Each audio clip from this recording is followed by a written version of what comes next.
Chapter 1464. Let's rewind time a little. At midnight, another battle was about to begin. Download complete. Tournament for the best S3, first round. Venue, the Sea of Dirac, fake. When the system announcement rang in their ears, the 14 players from both teams, Regulation and Brahmin, were all transported into the scenario world. This was a dark territory. It was endless and lifeless, like a desert made up of particles. There was no clear boundary between the sky and earth, and it was impossible to tell where the light source was. However, be it the clarity of vision, the sense of space, or the sense of distance, this place was no different from the outside world. The match will start in 30 seconds. In a heavy and solemn atmosphere, the candidates for the vanguard from both teams appeared on the battlefield. Order. S first player was Lying Drunk Disappointed. In terms of individual ability, in Drunken Dream, Lying Drunk was on par with Meng Jingshan, slightly better than the other two. But in terms of personality, Brother Drunk only liked to joke, but Brother Zen was very casual in his actions. Therefore, for this important first battle, Lying Drunk was the safer choice. On the other hand, on Brahmin's side, the vanguard that they sent out was their secret weapon, Azura. The reason why he added the words, used to be, was because his current strength was no longer a secret. During S2, Azura had teamed up with the other 5 from Regulation to fight against Mirror Fiend. In any case, from a situation back then, he was no match for any of the 5. But that was already in the past. After the battle in the Mirror World, Azura's original arrogance and conceit had been crushed, and in its place was a fighting spirit. Those who hated their opponents after being defeated would always be the weak. Only those who hated their own weakness after being defeated would have the chance to become strong. Azura belonged to the latter. When he realized that his talent was just average in the professional world, and there were many more who were more talented and hardworking than him, he changed. He put away his arrogant attitude and put himself in the position of a learner and a chaser. He no longer relied on his bosses, Shiva's, status to take over the studio's resources. Instead, he relied on his own hard work to improve himself. In other words, the current Azura was no longer the same as before. 5, 4, 3. The countdown of the last 5 seconds sounded. At that moment, the two on both sides of the barrier did not take a step back.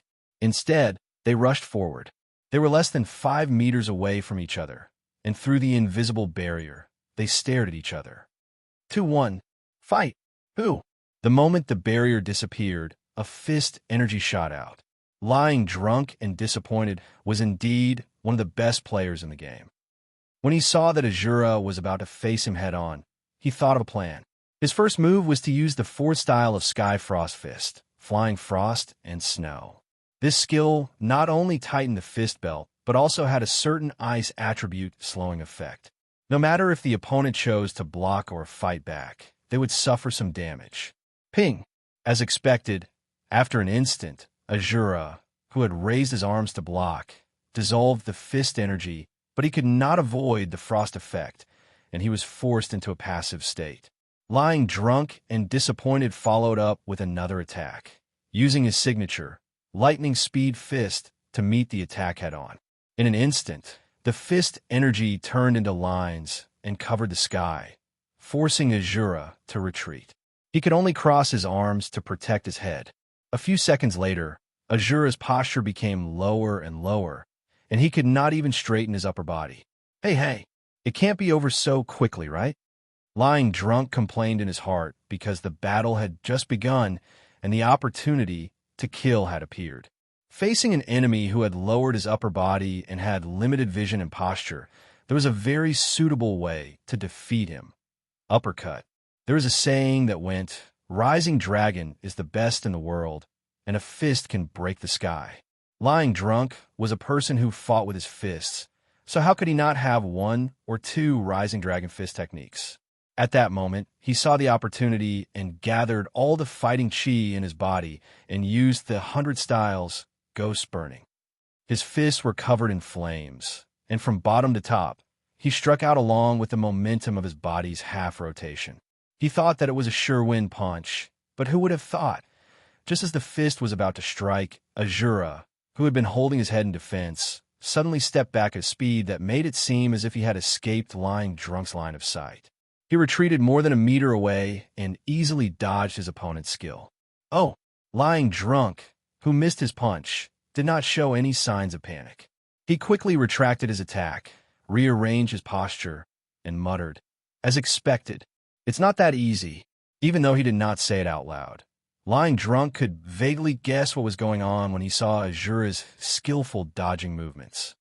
The punches I received just now.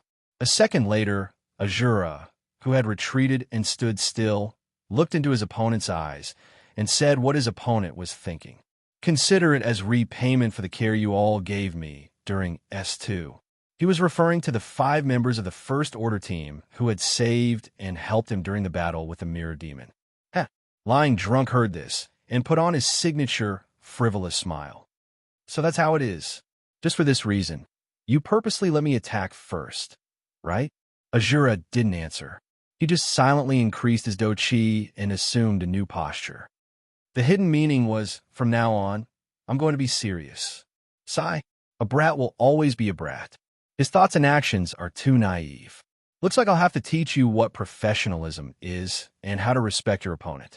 Lying Drunk said disappointedly as he changed his stance. It looks like I'll have to teach you what professionalism is and how to respect your opponent. Whoosh! Before he finished his sentence, his fist was already in motion. This time, the first to attack was Azura. His attack had already been supplemented with some kind of continuously activated strengthening technique, similar to the body enhancement technique. Therefore, his seemingly ordinary movements and attacks were vigorous and forceful, with a threatening edge. After more than 10 moves, Lying Drunk realized that he was slightly at a disadvantage. If he continued to fight with basic physical skills, he would enter a situation where he and his opponent would wear each other out. It was not advantageous. After thinking for a while, he decided to change his fighting style. He immediately used a strong move. Between the movements of his fists, rays of golden light burst forth, forming a protective net of light. Azura knew that his opponent had used Plasma Beam Speed Punch, and he also knew that, with the buff from his physical skills, not only would he not be able to break through this net of fists, he would also be suppressed by the fists. He did not want that to happen. Therefore, several seconds after the net of fists appeared, he took half a step forward and used the gap to take out something from his inventory. He immediately crushed it in his palm. Immediately, a black energy burst out from his hand and spread to his entire body, causing his appearance to change drastically. In a few seconds, Azura's entire body was covered in a layer of dark gold, and a devil mask appeared on his face. Under the mask and clothes, his skin became pitch black, and his black hair turned fiery red. His thin body swelled into a muscular appearance. At the same time, inside the observation space of the orderly team. This is going to be troublesome. After seeing the change on the battlefield, Phantom Dawn gave a worrisome comment. That transformation, is it really that strong? Understanding Death asked doubtfully. Yes, it definitely is, Phantom Dawn replied. So far, the most powerful transformation that I have seen is Fon Bujua's Descent of the War Demon. That could be said to be a super S-level transformation. Other than that, there are not that many S-level transformations with Su Huaishan Soul Advent as the standard, but there are still some. Currently, Azura is activating this ability. While Phantom Dawn was talking, Azura on the battlefield had started his mad assault. Just now, the item that Azura crushed was called Azura's Blood.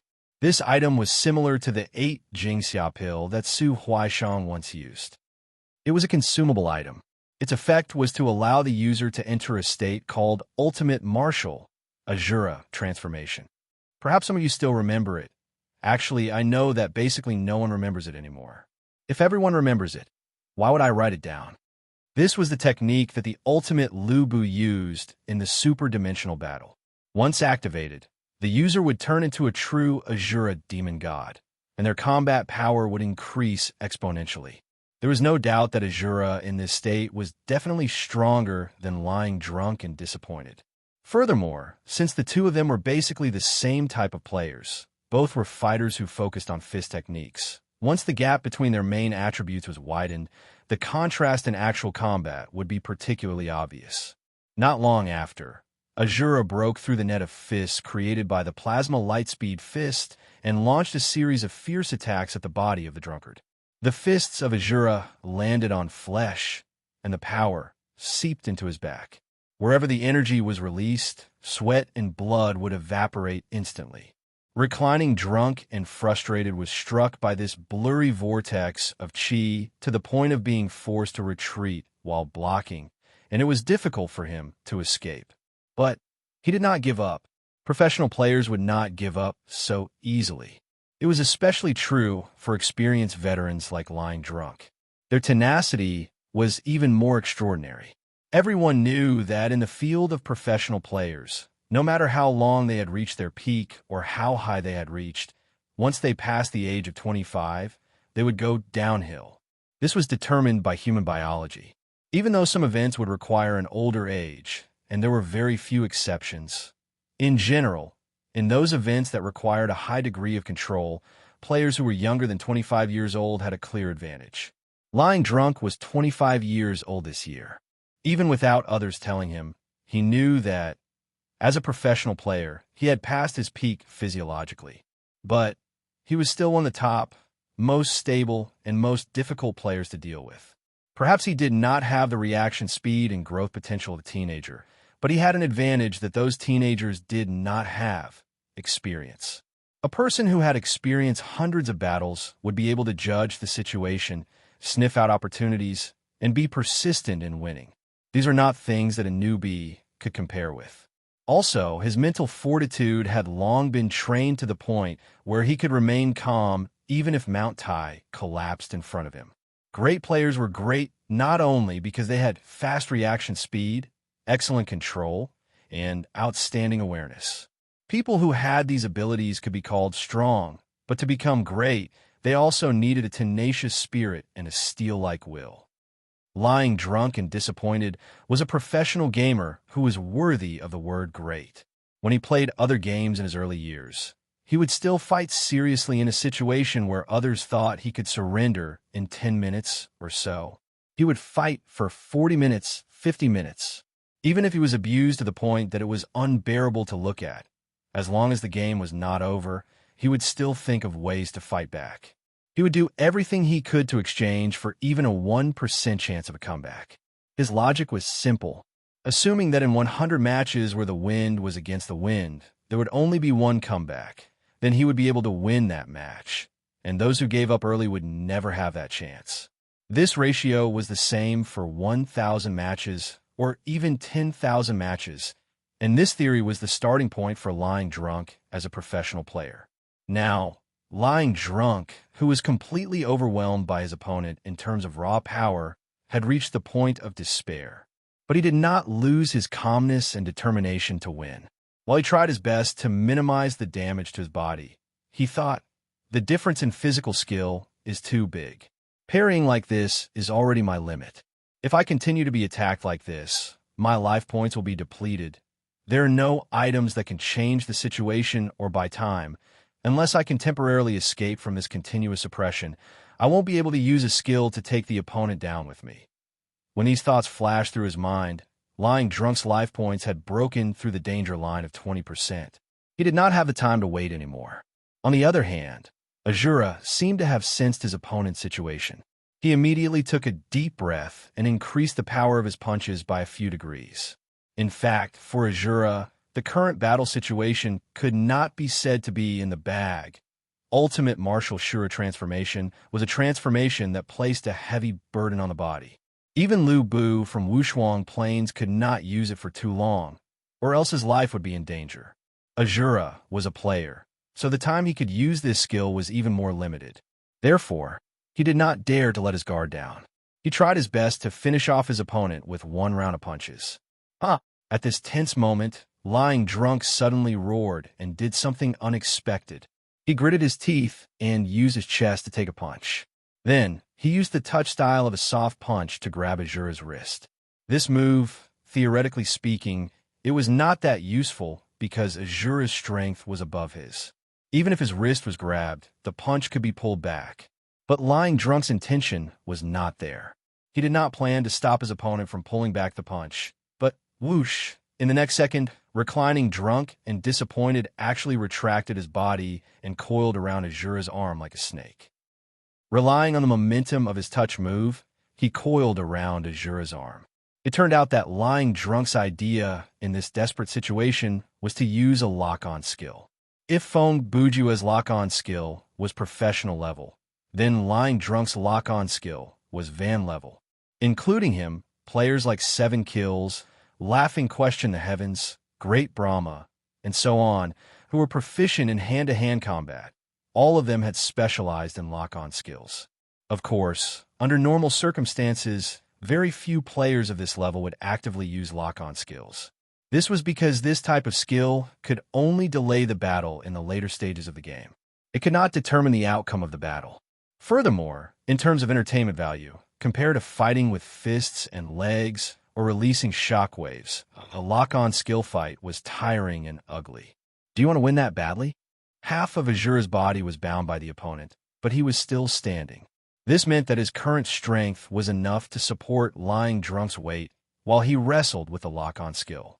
It's not that I want to win that badly, but that I have an obligation to want to win that badly. Lying Drunk's words were hard to understand at first glance. The will to win is the basic professional ethics in this line of work.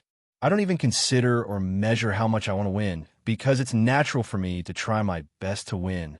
As he spoke, he used his free hand to take out a bottle of unknown liquid from his inventory and gulped it down. There's no time for you to think about your desire to win in a battle. What you should be thinking about is how to use the most effective technique, at the most effective distance, at the most effective timing, using the fastest speed to attack. It was unknown what Lying Drunk drank, but after he finished speaking, the strength in his body suddenly rose. He used the strength of his entire body to resist the strength of Azura's arm, and successfully broke the latter's arm. Cough! When a sharp pain came, Azura gritted his teeth and didn't cry out. He only let out a grunt from his throat. 2 seconds later, he roared, "Good. Thank you for the lesson." After he shouted, he suddenly swung his shoulder. For Azura, breaking his left arm was a good thing in a sense because it allowed him to naturally escape from the lock-on skill. With a forceful toss, Lying Drunk and disappointed was sent flying. Now, at this moment, the same thought flashed through both of their minds. Lying Drunk was already in a state of near death. It wasn't easy for him to get a chance to fight from a distance, so he naturally wouldn't let it go. And Azura's burden in his transformed state was already at its limit. In addition, he had already lost an arm. If he didn't decide the winner with this move, he would be the one to die. Dragon Fist, Azura, at the moment of life and death, both of them simultaneously used their strongest killing moves and all the energy in their bodies. Moreover, they both thought of the names of their moves. Dragon Fist Burst vs. Azura Tyrannical Phoenix Fist. An extreme expert, an extreme killing move. A direct confrontation to determine the winner. Chapter 1465. Their fists clashed and their chi clashed. The clash of ultimate moves caused the entire space to tremble. The wills of the two powerhouses moved every spectator. But in the end, there was only one person who could win. When the clouds and light dissipated, the victor on the battlefield was already lying on his back on the ground, gasping for breath in exhaustion. The loser was consumed by the energy released by the skill and dissolved into white light. Did I win? At this moment, Azura had already returned to his normal state from the state of ultimate martial Azura transformation and entered a state of exhaustion. Not to mention sitting up, even moving a finger was difficult for him. Even though he had defeated his opponent, mentally, he did not feel any sense of victory. After such a close exchange, it was not surprising who would survive in the end. At the same time, in the observation space of the orderly team. "Yo, guys, sorry to keep you waiting." Lying Drunk, who was teleported back, greeted his teammates in a normal manner. Hey, why you sound like you've just returned from a victory?" Phantom Dawn saw his attitude and could not help but mock him. Losing to a kid like that. You should have lost your reputation, right? Huh, aren't you a kid as well? I've been defeated by you every few days. If my reputation is ruined every time, then my moral integrity would have long been shattered into powder, right? Lying drunk raised his hand to stroke his instant noodle hair in disappointment and replied with a smile. Even though you've lost, you seem to be in a good mood.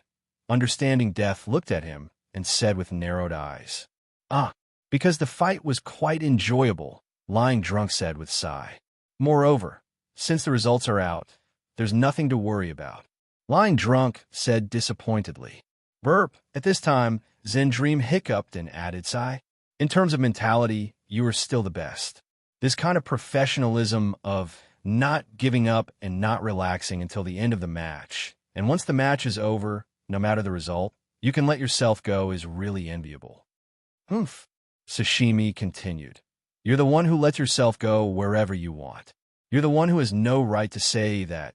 Judging from how the five of them acted as if nothing had happened and how they were ridiculing each other, the loss of the first battle did not seem to affect their mood at all. However, the other two members of the team were still a little nervous. The two of them were Order, S-Ace Sniper, Barcode, and the team support player, Leaf Paper. In S2, they were all members of the second orderly team. In S3, due to the change in the competition format, they were assigned to this 7-man team under the studio's arrangements. In this competition, Barcode was under a lot of pressure. He was originally a player at the same level as Drunken Dream, but due to the addition of Phantom Dawn, he had been pushed down to the position of the 6th member. Considering his age, if he left the competition so early, he would probably be transferred to this second string after the competition. If that happened, the resources that the studio had invested in him, including his personal income and popularity among the fans, would be affected.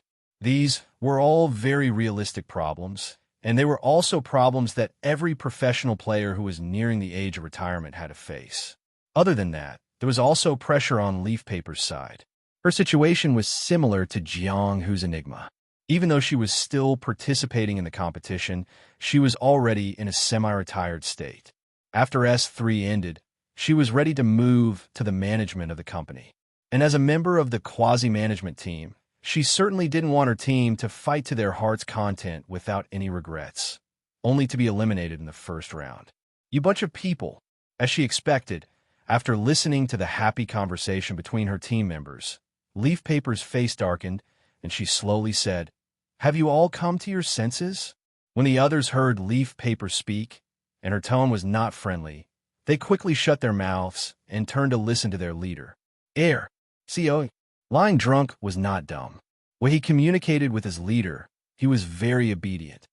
"By awareness, you mean? Look at how happy you are." Leaf Paper continued. "You must be confident that, even if we lose the first round, it will not change the final result of our team winning the competition, right?" She paused, and a smile suddenly appeared on her face. "You should know that if we, Regulation, are eliminated in the first round, and we're defeated by our nemesis, Brahmin, how will the media report it tomorrow?" Even though she did not look scary, her presence was enough to make the other 6 shudder. Even Phantom Dawn swallowed nervously. "Don't think that the punishment for losing this match is just a deduction of your prize money." When she said that, Leaf Paper's smile brightened. Her eyes narrowed, and her tone was friendly and kind. "I'm a girl, but I'm the team leader and the team leader. After training with you idiots, I have to work overtime as a manager. The pressure is so great. What if something like Regulation loses in the first round of the S3 competition happens? If something like that happens, then I, who should have been promoted to manager after my retirement, will be demoted to assistant." At this point, her smile that was as warm as the spring breeze, and her tone was laced with a bone-chilling chill. "I will kill all of you with my own hands." The 5-minute break soon passed, and the second round of the battle between Regulation and Brahmin, the 2v2 battle, was about to begin. Following the announcement, the players from both teams were transported into the battlefield. The two contestants from the orderly team were Sashimi and Barcode. With one glance, it was obvious that this was a team that specialized in long-range combat. The former's scouting ability and the latter's shooting ability were a perfect combination. At that moment, due to Sister Leaf Paper's encouragement, Sashimi and Barcode, who had just entered the battlefield, stared at their opponents like they were going to eat them alive. Even though there was a barrier between them, their fight to the death aura was perfectly conveyed through the barrier to the other side. On the side of the gods, Vishnu and Garuda were the ones who came out to fight. The former was one of the 4 heavenly kings of Brahman. So how powerful was he? Why don't we take a look back at the ranking during S1? At the time, the top 10 were Phantom Dawn, Fong Budua, Anonymous, Shiva, Lying Drunk, Uncle Worthless, Asking the Heavens, Vishnu, Brahma, Understanding Death, and the Bladeless Swordsman. Of course, that was a ranking from almost a year ago. Now, the combat power of the players had changed tremendously. Many of the players who were ranked between the 11th to the 20th place, and those who had not created their game characters at that time, had now surpassed a few of the players in the top 10 in terms of raw power. But no matter what, based on the ranking, Vishnu was definitely one of the top players. Then, let's talk about Garuda. He was the main force of Brahman during S2, and when it came to S3, he was promoted to Brahman's team. Similar to Azura, Garuda was a young player who had just turned 18 that year. In fact, in the esports circle, some people could already be called veterans at the age of 18. It mainly depended on the project. Different from Order's sniper team, Vishnu and Garuda formed a speed team that focused on mobility and was good at mid-range combat. The result of this match was definitely worth watching. Looks like the loss of the first match has created a lot of pressure on them. About 10 seconds before the start of the match, Vishnu, who was preparing, lowered his voice and whispered that to his teammate. Yes, their expressions looked so scary. Garuda nodded. No wonder they're the main force of regulation. This is the first time I've seen such a look in their eyes, like they are willing to risk their own lives in the real world. From a certain point of view, he was not wrong in his thinking. On the other hand, the sniper team of Sashimi and Barcode was a little strange. They did not choose to distance themselves like Xiao Tan and Xiao Ling. Instead, they stared at their opponents and started to set up their formation on the spot. Sashimi took out an old-fashioned radio and a few loudspeakers from his backpack and placed them on the ground. Meanwhile, Barcode took out 2 golden revolvers, one in each hand, and aimed them at his opponent through the barrier, ready to fire at any moment. 5, 4, 3, 2. Soon, the system's countdown of the last 5 seconds sounded. However, the 2 teams were not good at close-range combat, so neither team had any intention of retreating. Chapter 1466. When the system's fight sounded, the isolation barrier suddenly disappeared. At that moment, Barcode, who had been aiming for a long time, launched his attack at the same time as the barrier disappeared. The 2 pistols in his hands emitted a dazzling golden light. Bang, bang, bang, bang. A total of 12 gunshots rang out, splitting the air. The skill that Barcode used was called High Noon. It was a special skill that only male players could learn, and they had to be equipped with a revolver to use it. The special part was that, in addition to the 2 requirements mentioned above, if the player met some additional conditions, this skill would have an additional bonus. For example, activating the skill on dry, yellow land could increase the speed of the bullets. If the user was dressed as a cowboy and activated it, this skill could be used on 2 revolvers at the same time, shooting at 2 different targets. Of course, the strongest additional condition of this skill was that if the environmental time was noon when the skill was used, then the user could not aim at all before firing the gun. Even with his eyes closed, he could still hit the vital points of the enemy. The destructive power of the bullets would also be greatly increased. Right now, this battlefield was obviously not an arid land. In this place where there was no sun, there was no such thing as the sun is high in the sky. However, because Barcode was wearing a Western cowboy outfit under the overcoat of Order, he could at least utilize the additional effect of dual gun firing. In the blink of an eye, 12 golden bullets flew towards 12 vital points on Vishnu and Garuda's bodies. This continuous shooting was not only as fast as lightning, but it was also very powerful. It was not something that could be blocked by normal defense. But who knew that before the gunshots ended, there was a dang, dang, dang, dang sound that sounded like a bell chime, as if it was responding to the gunshots. In the end, it also sounded 12 times. TSK. I was wondering why they didn't run or hide. It turns out that they were very confident in their defense. When Barcode saw the thing that appeared in front of his two opponents and blocked the bullets, he couldn't help but think to himself. At this moment, the thing in front of Vishnu and Garuda was a huge orichalcum. This thing was blue in color, and its appearance was full of metallic texture. Its overall shape was like a very bulky, almost gourd-shaped arm. As early as in the S1 finals, Vishnu had already shown his ability to control this orichalcum in battle. However, at that time, he was not very familiar with the use of his spiritual weapon, orichalcum module. At most, he could condense it into various small cold weapons to attack and defend. But now, Vishnu's ability to use this item had reached the level of perfection. With the terrifying power of his spiritual weapon, blocking Barcode's skill was at most a warm-up. I really can't be careless. Before his teammates' attack and defense ended, Sashimi suddenly looked to the side and muttered, "It's faster than I expected." When he said the word quick, a figure had already appeared beside him. The man was holding an oddly shaped machete with a retrograde blade. He moved at an incredible speed to Sashimi's left blind spot and slashed at Sashimi's waist. Hit! The moment he swung the machete, Garuda was sure that the attack would hit. As a player who was known for his speed, he had used this method to fight against countless people. Therefore, he didn't need to wait for the machete to hit. As long as he saw the subtle movements of the opponent's body before the machete arrived, he could basically know whether the opponent could dodge or block the attack or not. This time, it was no exception. With Sashimi's speed, it was indeed impossible for him to dodge this sudden attack. However, just as the machete was about to land on Sashimi's body, a strange feeling came from Garuda's hand. It was as if his blade had suddenly poked into a super tough piece of gum. Following that heavy feeling of sluggishness, Garuda's blade was slightly slanted. In the end, it brushed past Sashimi's body and did not harm the man at all. What the hell is this? Garuda, whose attack was blocked, gasped internally. He knew that he was blocked by an invisible layer of something that looked like gelatinous armor.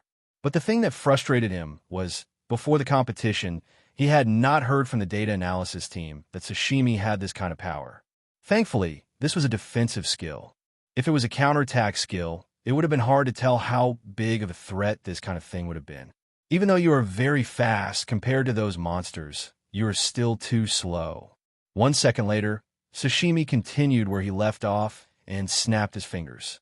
Those monsters that he mentioned were undoubtedly experts at the level of Phantom Dawn, Feng Bujiwa, and Su Huaishan. Several months ago, the experience of being ambushed and killed by Su Huaishan at Linlu Town had already scarred Sashimi's heart. Even though the main reason he was killed that time was due to his own carelessness, he thought that there was no enemy around him, so he did not set up any defenses. But it was undeniable that with Su Huaishan's speed, even if Sashimi was prepared, he could still be killed. Therefore, after that day, Sashimi started to study how to deal with players who were much faster than him. After a period of trial and error, he found a way. Since it was impossible to be as fast as those people in terms of speed, why not change the way he thought about it? Therefore, after months of training, he mastered the tactical combination of this set of skills and items. Dang. With the snap of his fingers, the radio that Sashimi had placed on the ground was activated. Together with the loudspeakers around him, it released a vibration. When the sound wave burst out, Vishnu and Garuda both stagnated. From their point of view, they could clearly feel that the gravity they had to bear had increased by more than 2 times. Destroy the items on the ground. Vishnu was an experienced player. He used the arm of Shan Tong to close in on the barcode, and at the same time, he reminded Garuda, who was known for his speed, how to counter this skill. Indeed, the gravitational pressure ability of Sashimi depended on these items. The basis of this skill was actually the passive skill, Low Sound Zone, that he had shown in S2. This was originally an A-level spiritual skill. Its effect was to reduce and eliminate, with a certain tolerance limit, all non-solid attacks and negative effects within a radius of 4 meters. After Sashimi's training, don't ask me how I trained this passive skill. Low Sound Zone had now been upgraded to an S-level passive skill. Not only did the range and tolerance limit of the original effect increase, but there was also a new ability, Sonic Armor. Its principle was similar to Brother Jew's Echo Armor, but it was much stronger. The reason why Garuda's normal attack was ineffective was that his attack, which focused on speed, was not strong enough to break through the defense of the Sonic Armor. Then, let's talk about the gravity suppression in front of Lin Sanjiu's eyes. This should be the active form of the Low Sound Zone. Although the skill itself didn't have any offensive properties, with the help of the few items on the ground, Sashimi could inflict this additional negative effect on all enemies within the Low Sound Zone. Understood. Garuda, who had been reminded by his senpai, responded and left Sashimi's side. His next target was obviously the few loudspeakers. I was waiting for you. Sashimi knew the weakness of his own skill very well. He was already prepared to deal with this kind of situation. Buzz, buzz, buzz. In the next second, Sashimi's hands quickly released a few infrasound finger and chased after Garuda. Bang, bang, bang. At the same time, Barcode, who was forced to retreat because he could not break through the defense of the Oryx arm, also used his 2 golden guns to suppress Garuda. To him, it was a basic skill to run and fight at the same time. After all, if he did not use his guns, he would have nothing to do. Although Garuda was young, he was a rather level-headed player. Simply put, he was the type of player who did not take any chances and prioritized rationality above all else. At this moment, he analyzed the situation and felt that, since he was slowed down by gravity, it was not worth it to forcefully destroy the item under the double suppression of the sound waves and bullets. After weighing the pros and cons, he suddenly changed his direction and started to run in the opposite direction. After a few seconds, Garuda, who had run for about 20 meters, felt his body become lighter. He immediately turned around and shouted, "This is the range." Vishnu used the corner of his eyes to see the position of his teammates. He replied, "Okay." Then, he controlled the orichalcum arm to protect himself and moved in another direction, leaving the range of the Low Sound Zone unhurriedly. They originally thought that after they did this, their opponents would have to change their skill. Who knew, Sai? We were discovered so quickly. Sashimi saw the actions of his 2 opponents and stood still. He crossed his arms in front of his chest and said helplessly, "What did you discover?" Even Barcode did not understand what he said, so he asked. Sashimi replied calmly, "The real weakness of my skill is not that I am afraid that the opponent will destroy the items on the ground. It is that, as long as the opponent is 20 meters away, it will be useless." Huh? Barcode glanced at his teammate and lowered his voice. "Can't you move with the equipment, right?" Sashimi knew what he was going to say, so he interrupted. "Unfortunately, I can't. I have tried all kinds of methods. If I use a portable loudspeaker to activate this skill, because the equipment is too close to me, I will hurt myself. However, if I reduce the power of the loudspeaker, I will not be able to use the effect of the gravity suppression."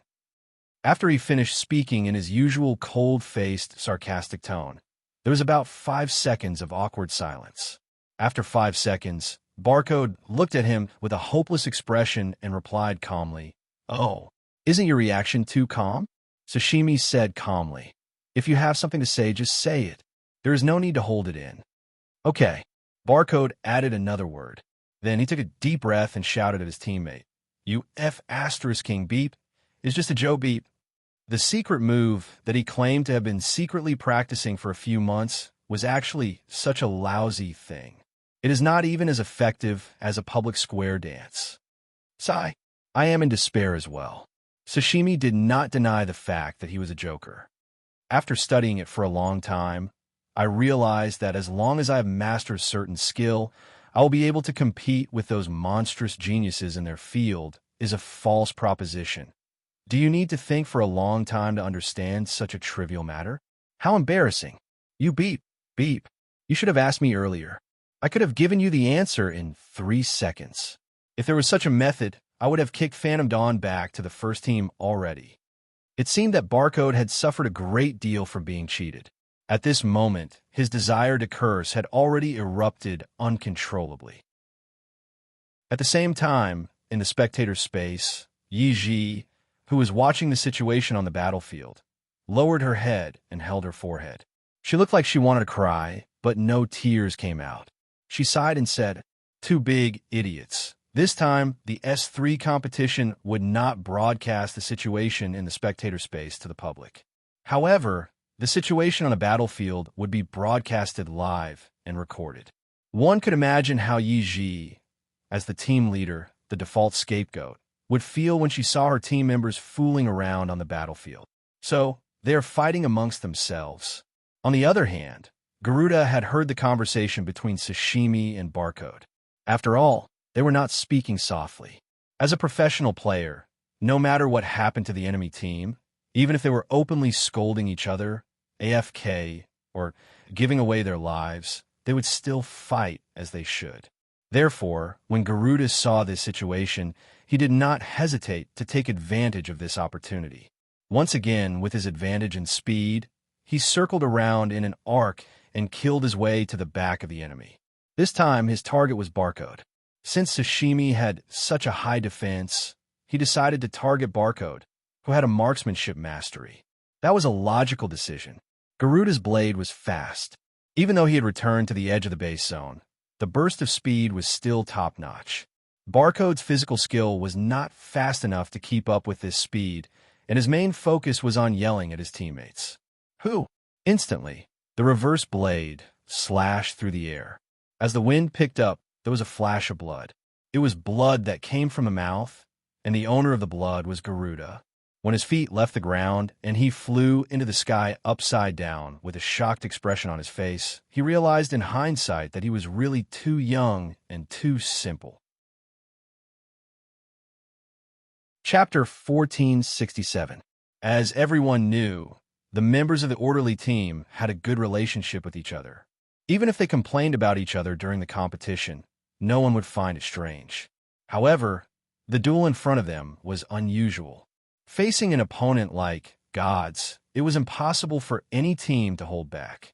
In every match, every player had to go all out. Moreover, the unexpected loss in the Vanguard battle had forced Sashimi and Barcode, who were the mainstay of the team, into a situation where they couldn't afford to lose. Under such circumstances, how could the two of them, who were experienced players, fight each other during the competition? Therefore, their quarrel just now was simply an act. It was a complete fraud and a trap. In front of this trap, Garuda paid the price for his youth. Of course, Garuda was not a fool. He must have considered the possibility that the other party was pretending to quarrel to lure the enemy to attack.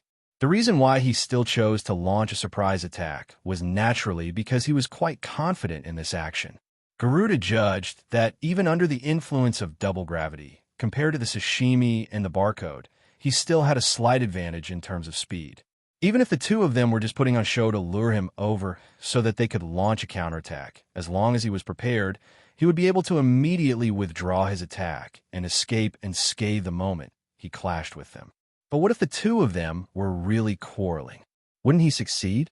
With such a calculation, it would be a waste not to do this. Unfortunately, Garuda missed one thing. Although the effective radius of the base zone was the same as what Sashimi said, which was only about 20 meters, and he did not lie about the weakness, the limit of the gravity suppression ability was not only what he had shown just now. The double gravity that Vishnu and Garuda felt just now was actually Sashimi's level after he deliberately lowered the level of his ability. If it was the full version of the gravity suppression ability, it could at least affect the enemy with 6 times the gravity. This ability that Sashimi did not mention in his words and deliberately created an illusion in his actions was the key to the whole performance.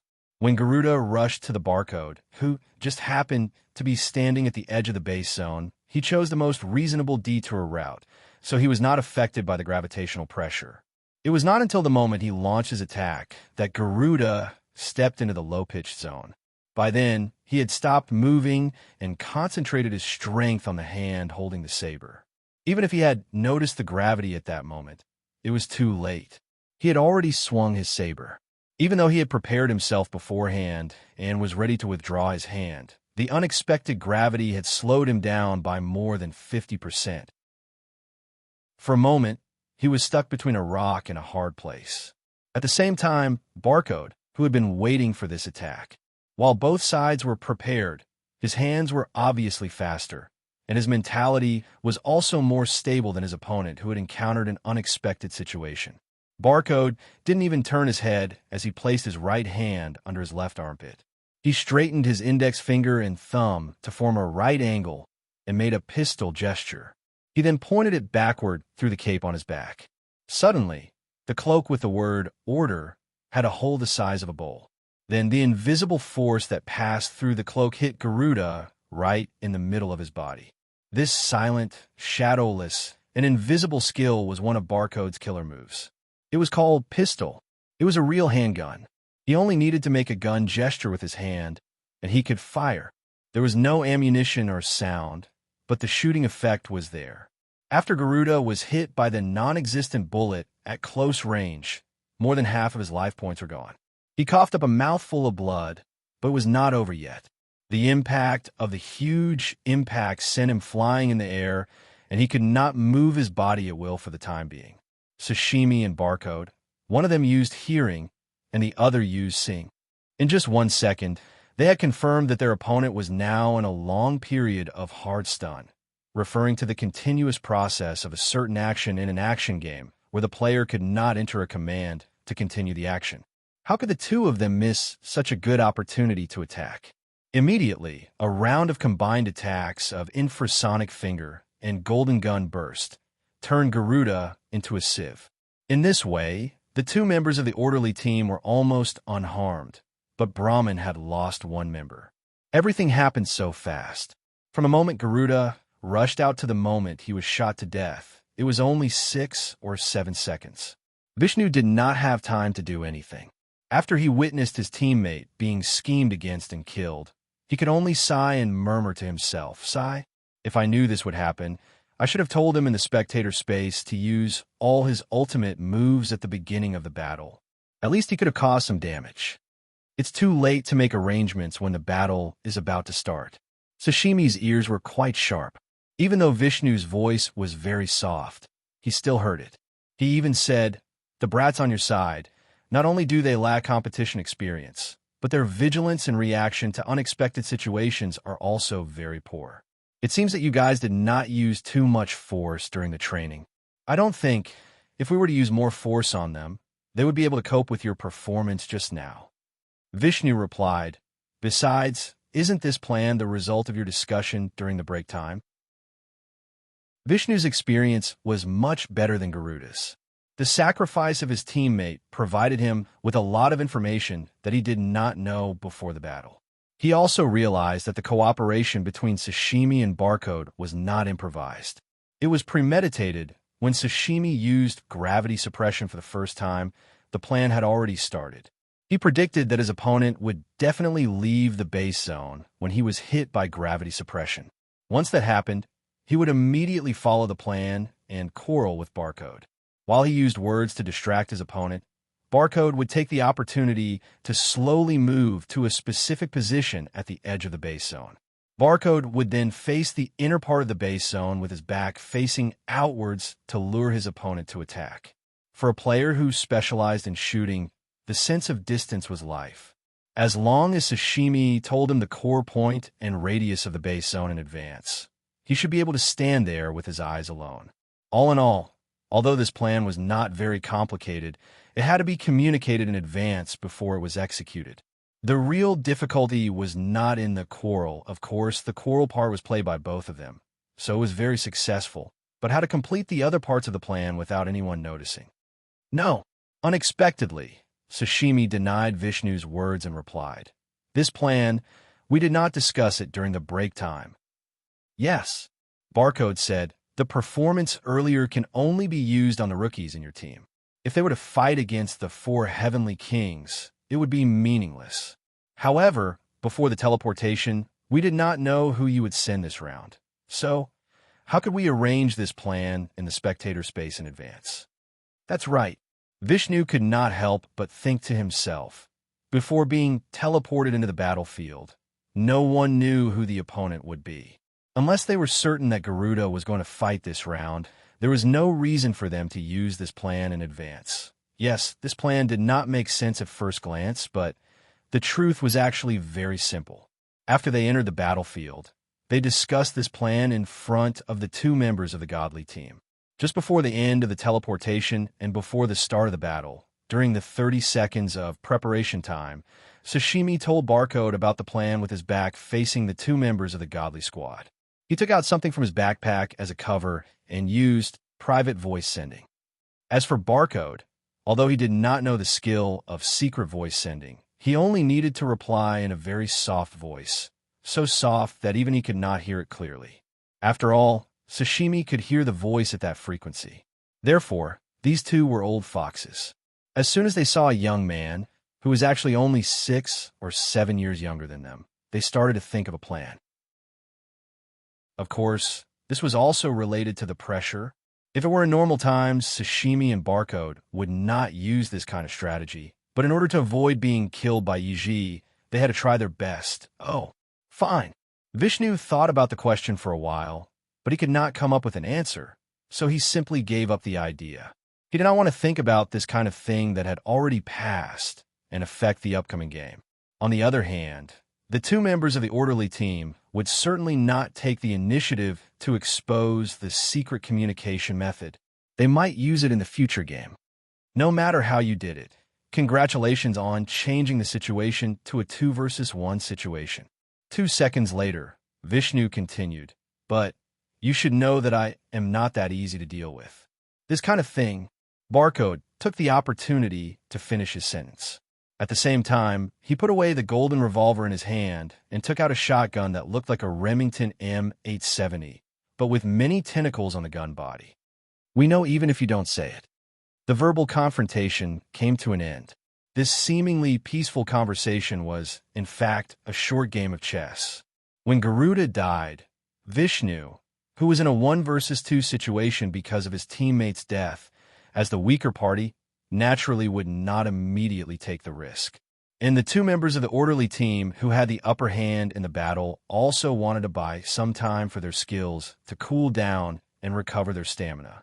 Therefore, Sashimi took the opportunity to take the initiative to talk to his opponent. When he heard this, Vishnu already understood his opponent's intention, so he responded while probing, until he felt that he could not get anything out of him, so he changed his tone. At this moment, when Sashimi heard Vishnu say, "not easy to deal with," he knew that the opponent did not want to continue the conversation. Since he had the advantage, he would make the first move. Therefore, Barcode once again launched an attack. The destructive power of the ancient god's finger in his hand was quite amazing in short to medium range. It seemed that after the attack power of the golden guns was declared ineffective, he was still preparing to directly break the defense of Vishnu's bronze arms. At this time, no matter if it was the players on the field or the audience outside the field, no one would have thought that the following battle would be a 2 versus 1 situation, ushering in a tough battle. Chapter 1468. Bang! Before he finished his sentence, the gun was fired. Black objects shot out from the muzzle of the finger of the ancient god and hit the huge arm of the orichalcum. These objects looked like shrapnel, but in fact, they were a kind of creature that was shot out and attached to the surface of an object, causing a corrosive explosion. It could be said that this was an attack that was specially designed to deal with the strong defense. Even though the orichalcum had a high defense, it was still difficult for it to withstand the attack of the finger of the ancient god. With just one shot, that seemingly sturdy arm had a crack blasted open. It turned out that the inside of the orichalcum arm was hollow. It looked like a porcelain with a very thick outer wall. As long as Lin Sanjiu fired another shot into the crack, she would be able to break the outer shell on the other side, and the orichalcum arm would be penetrated. If I remember correctly, facing such a powerful shot, Vishnu didn't panic. "This gun of yours can only fire 2 shots in 10 minutes. Bang! What responded to him was not words, but a second shot. Barcode wouldn't change his action because of such a sentence. He decisively aimed at the crack on the orichalcum and fired the second shot, breaking the shell on the other side of the target. As expected, the orichalcum was penetrated. Barcode and Sashimi could see Vishnu through the 2 holes on the orichalcum. However, there was no trace of panic on Vishnu's face. "I knew it." He looked at the 2 through the hole and said calmly, "With your professionalism, you must have memorized all the relevant information before the battle."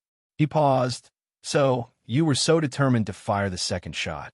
Buzz. Bang. Bang. Before he could finish his sentence, Sashimi had already aimed at the hole on the Oryx's arm and fired a few infrasound finger. Barcode had also swapped out his golden pistols and fired a round of consecutive shots. The energy in bullets penetrated the broken defense and flew toward Vishnu's body. But when they were about to hit, dong, dong, dong, along with a strange sound like the ringing of a bell, another bronze arm appeared between the first arm and Vishnu, easily blocking the attack. Corresponding to the left arm that had already been pierced through, the right arm that appeared this time. "It's a pity." A second later, Vishnu's voice came from behind the newly added bronze arm. Information is sometimes a double-edged sword. He was confident that his opponent did not know that he could summon a second arm, because in all the public videos and occasions, he had only summoned 1 orichalcum arm at most. Tap, tap. Barcode and Sashimi still didn't pay attention to him. At this moment, they both stepped on the ground and ran to Vishnu's left and right sides with their fastest speed. In a blink of an eye, they ran dozens of meters away. After all, they were 2 wily old foxes. They didn't even need to discuss how to fight in such a situation. No wonder they're the backbone of the order. Vishnu saw this and thought to himself. Seeing the situation beyond the information, they didn't panic and immediately made the most correct response. While thinking, he waved his hand and summoned a creation that was bigger than the orichalcum arm. This thing was a weird statue composed of a flat pot head, an armor-like torso, and 2 vertical olive-like legs. The whole body was cyan, and the torso was decorated with blue scroll-like patterns. There was also a cyan halo around the waist. At this moment, Vishnu's spiritual weapon finally showed its full appearance. Name: orichalcum puppet. Type: spiritual weapon. Quality: legendary. Attack power: defense power, extreme. Attribute: absorption, refraction, isolation, buffer. Special effect 1. Orichalcum shackles. The complete form of this spiritual weapon can only be summoned when the orichalcum left arm and the orichalcum right arm exist at the same time. Special effect 2. Soul of Gigas. When only 1 orichalcum arm exists, once this arm is structurally damaged, another orichalcum arm can be summoned. Special effect 3. Soul of Zadara. When the orichalcum puppet appears, all the damage taken by the orichalcum puppet will increase the attack power of the orichalcum puppet. The increase will be 0 when the orichalcum puppet is disbanded or the battle ends. Special effect 4. Mind of Diablo. When the orichalcum puppet appears, the user and the orichalcum puppet can be switched every 10 seconds. Special effect 5. The power of Serpent God E. Sacrifice the orichalcum puppet to summon the Serpent God E. Equip requirement. The ability to use the power of orichalcum puppet must be acknowledged by the Serpent God. Remark: a mysterious giant puppet born from the orichalcum crystal, which contains the power of darkness. It is both a weapon and a living creature. It has the power to summon evil gods. Regarding this sorcery weapon, one thing to note was that it was similar to Brother Jew's Psycho Poker. It was a weapon that had evolved after a long period of growth. Therefore, compared to the orichalcum shield that Long Almine had shown during S2, even though they were both part of the orichalcum series, this orichalcum puppet was obviously 1 level stronger. There's a third part. Several seconds later, Sashimi, who had circled to Vishnu's side, looked at the giant puppet and thought, "But whether there are 3 or 4 of them, unless you cover your whole body, we will eventually be able to find a loophole in your defense." He was right. Even if Vishnu could use his undamaged right arm and the main body of the puppet to defend against the attack from two different directions, it wouldn't solve the problem because his opponents were moving all the time and they were moving separately. To defend against two opponents at the same time, not only did he need two objects that could move as fast as his opponents, but he also needed to be able to observe the two targets at the same time. For a human who only had a 120-degree field of vision, to do that, he would need to rely on other senses other than vision, like sashimi's hearing, but Vishnu did not have that kind of skill. Buzz, buzz, buzz. Very quickly, Sashimi found a loophole in his opponent's defense while he was moving horizontally. He released a few infrasound fingers into the gaps between the defensive objects. Unfortunately, just as his attack was about to hit, Vishnu was lucky enough to evade it. Why was it lucky? That was because he didn't dodge, because he sensed the attack. He just happened to choose that second to launch a surprise attack on the barcode and move forward. Vishnu was also a master. How could he not know how to fight against two opponents at the same time? In this situation, it was useless to only defend. Even if he could defend against two opponents at the same time, it was only a matter of time before he was defeated. The right way to think was to attack fiercely. First, he should focus on the enemy who was easier to kill. If he could kill the enemy, it would be best. Even if he could not, at least he could prevent himself from being killed by the enemy. At the moment, compared to Sashimi, who had the low sound zone, Barcode was obviously the enemy who was easier to kill. Therefore, Vishnu did not hesitate to rush towards him. Humph! I was also underestimated. Looking at the figure that was rushing towards him, Barcode rotated the golden double pistols in his hands and reloaded the bullets. This was a skill. He did not need to change the magazine or reload the bullets. He only needed to rotate the pistols in his hands to reload the bullets. He aimed at the enemy and fired a round of consecutive shots. Unexpectedly, dong dong dong. At the moment when the first bullet flew out from the muzzle, Vishnu's figure suddenly enlarged and turned into the huge body of the orichalcum puppet. There was no doubt that this was the result of Vishnu using the Diablo's mind to switch positions. Looking at Barcode's side, the consecutive shots had already been fired and he could not stop. The 12 bullets all hit the orichalcum puppet. The attack power of the golden double pistols could not penetrate the defense of the orichalcum puppet. He had already tested this before. The trouble was at this moment, the damage of the bullets was converted into the attack power of the puppet. What was even more troublesome was that the orichalcum puppet that had switched positions with Vishnu inherited part of Vishnu's movement speed and inertia. It used a very fast speed to directly hit Barcode. Such a solid colossus. Duong, it was almost the same as being hit by a train in the real world. Barcode, who did not have the time to evade, was sent flying several meters away and coughed out a mouthful of blood. Fortunately, the orichalcum godly doll had not appeared for a long time, so its attack power was not high. In addition, although the godly doll would inherit a portion of the godly doll's movement speed, it would still weaken rapidly in a short period of time. Therefore, after paying the price of 70% of his life points, Barcode managed to save his life. After landing, he steadied himself and spat out the bloody Barcode in his mouth. He could not help but mumble, "Are you kidding me? It's one thing for it to have high defense, but to have high defense, high attack, and to be able to switch positions with its owner. Isn't this too much?" Yes, it was indeed too much, but that was the nature of Thriller Paradise. There was no such thing as too much, only worse. To defeat this kind of overpowered opponent, you either had to find their weakness or use an ability that was even more overpowered than theirs. Chi. Barcode just stood there for 1 second, and there was the sound of wind being cut. That was Vishnu's second charge. Vishnu could not stop.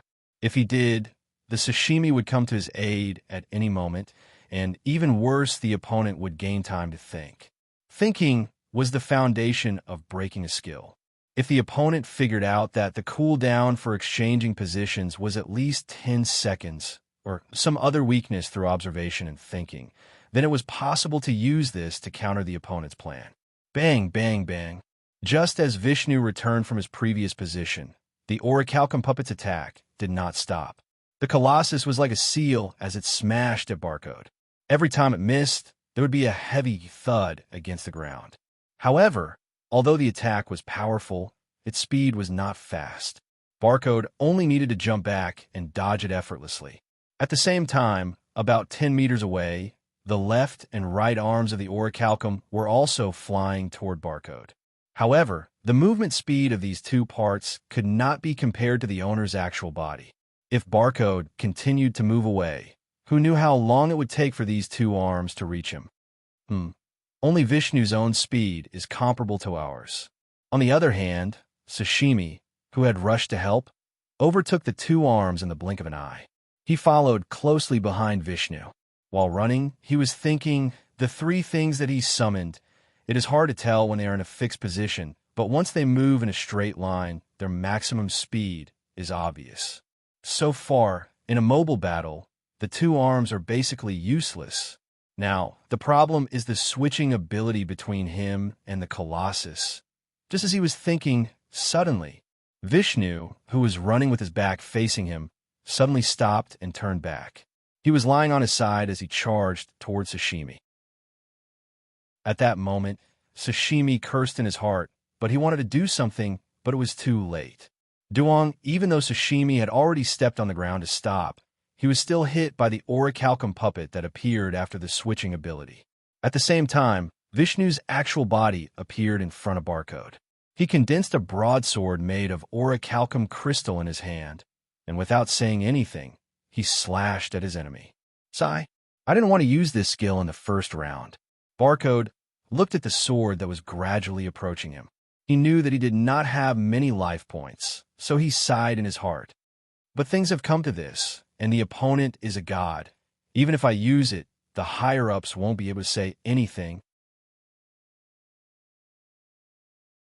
Chapter 1469. After making up his mind, Barcode activated his transformation skill, Firearm Cloak. This was a skill that could only be used 3 times. Barcode had already used it once in the scenario to test its effect. Therefore, this was the second time he had used it. According to the studio's original plan, it was best to use this skill during the last few rounds of the competition. After all, to win the championship, they had to fight through 15 rounds. However, the plan could not keep up with the changes. The first opponent that they were randomly matched with was the Team of the Gods, and they had lost the first round of the Vanguard battle. With such an unfolding situation, the players on the field could no longer consider things like preserving their strength. At that moment, there was a flash of white light.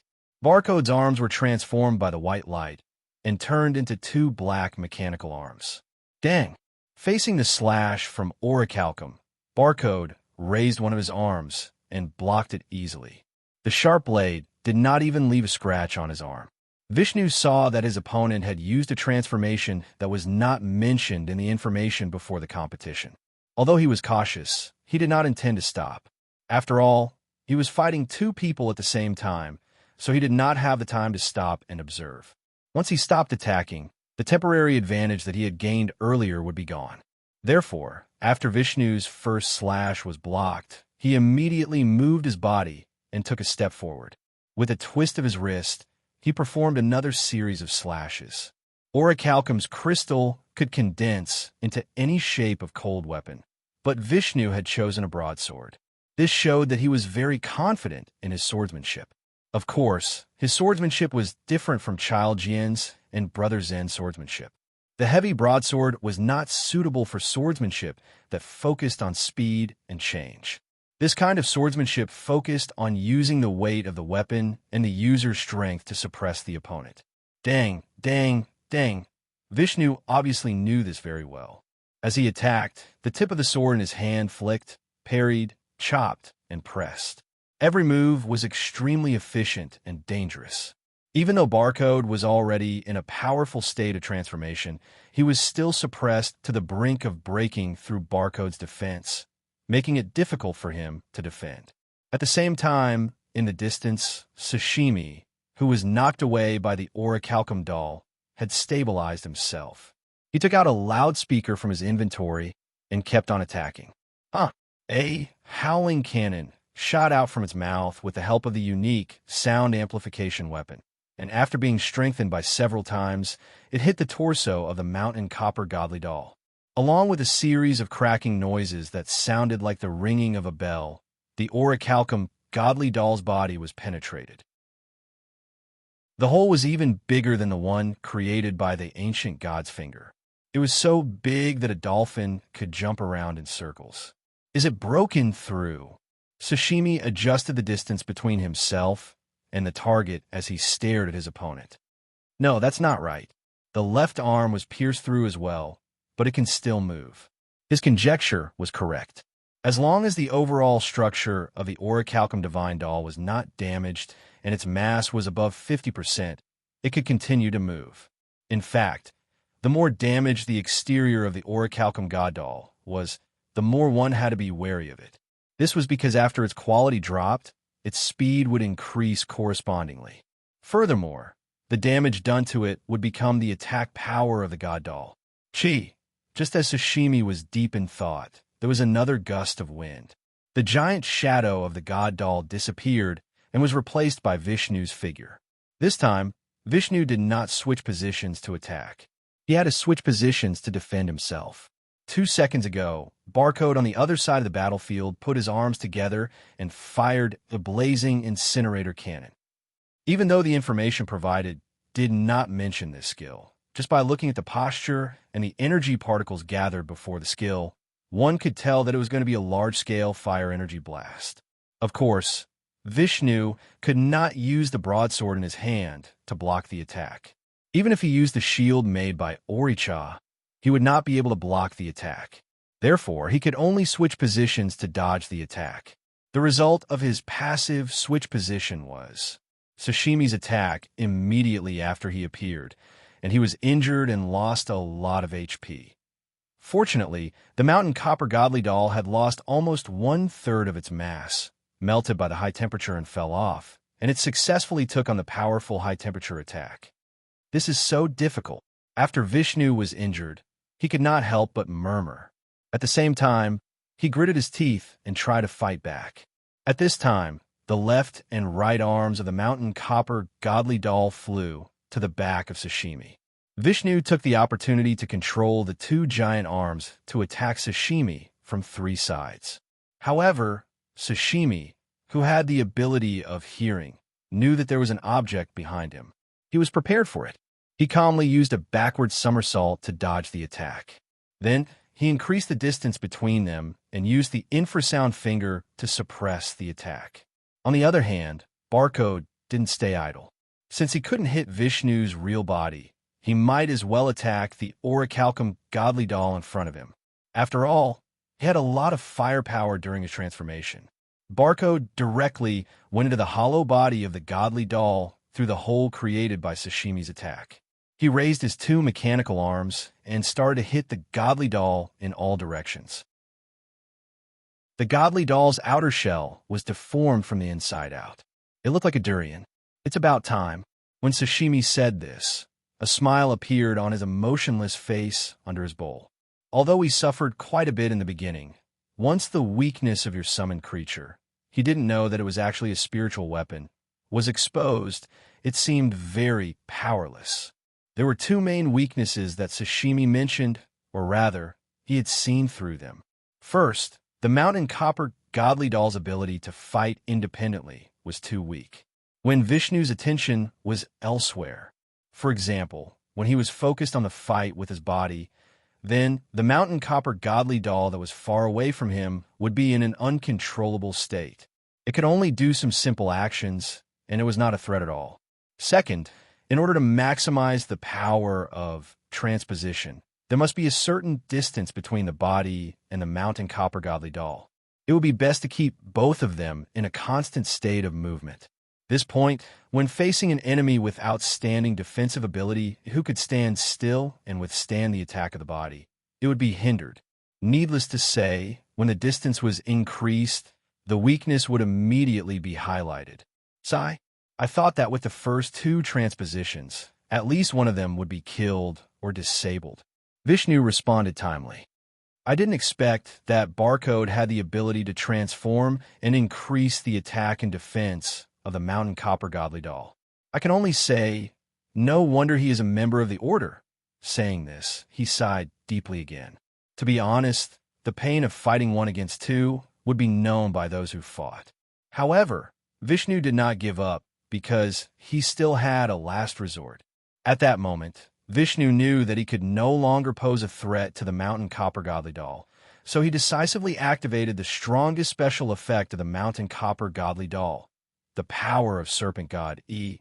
The 3 Mountain Copper Godly Dolls on the field instantly turned into white light and condensed in the air. Soon, the white light turned into black. A black hole that was as deep as the abyss tore the surrounding space apart. It expanded like a whirlpool. A pair of snake eyes suddenly opened from the darkness. Then, a giant snake with a black back and a white belly rushed out from the black hole. The serpent god Yi's body was as thick as a dragon. On its black back, there was a faint green glow that was unique to the orichalcum substance. It was as if the evil spirit of the evil god had made the air in the entire space become turbid and heavy. Its presence and pressure were even stronger than that of the 4 pillar gods. Kill! Vishnu did not waste any time. The moment the serpent god E appeared, he only said this one word. At the same time, he ran away. Before he even finished his sentence, the serpent god E turned around and rushed towards Sashimi. The scene was really like a snake hunting some kind of small animal like a field mouse. Seeing this, Sashimi quickly rolled to the side and dodged the attack of the giant snake. A second later, the place where he was standing was swallowed by the serpent god E. The area was as big as a car, but it was swallowed by the giant snake like tofu. With this kind of destructive power, if a player was bitten by the serpent god E, the scene would be unimaginable. Although Sashimi was mentally prepared for this, when this scene really happened, he could not help but feel a chill run down his spine. Chase after his main body. After experiencing the attack of the serpent god E, Sashimi had already given up on the idea of fighting head-on. He immediately shouted at his teammates and chased after Vishnu. Of course, it did not matter if he shouted or not. When Barcode saw Vishnu running away, he felt that something was wrong and chased after him. Therefore, the final stage of the Battle of the Pillars became a chase scene where the serpent god E chased after the 2 members of the Order team, and the 2 members of the Order team chased after Vishnu of the Gods team. The attack power of the serpent god E was equal to the attack power of the orichalcum spirit doll when it was sacrificed by the serpent god E. With the current condition of the 2 members of the Order team, basically, if they were grazed by the serpent god E, they would be killed instantly. For Vishnu, this should be an advantage, but unfortunately, there were a few disadvantages that came from other aspects.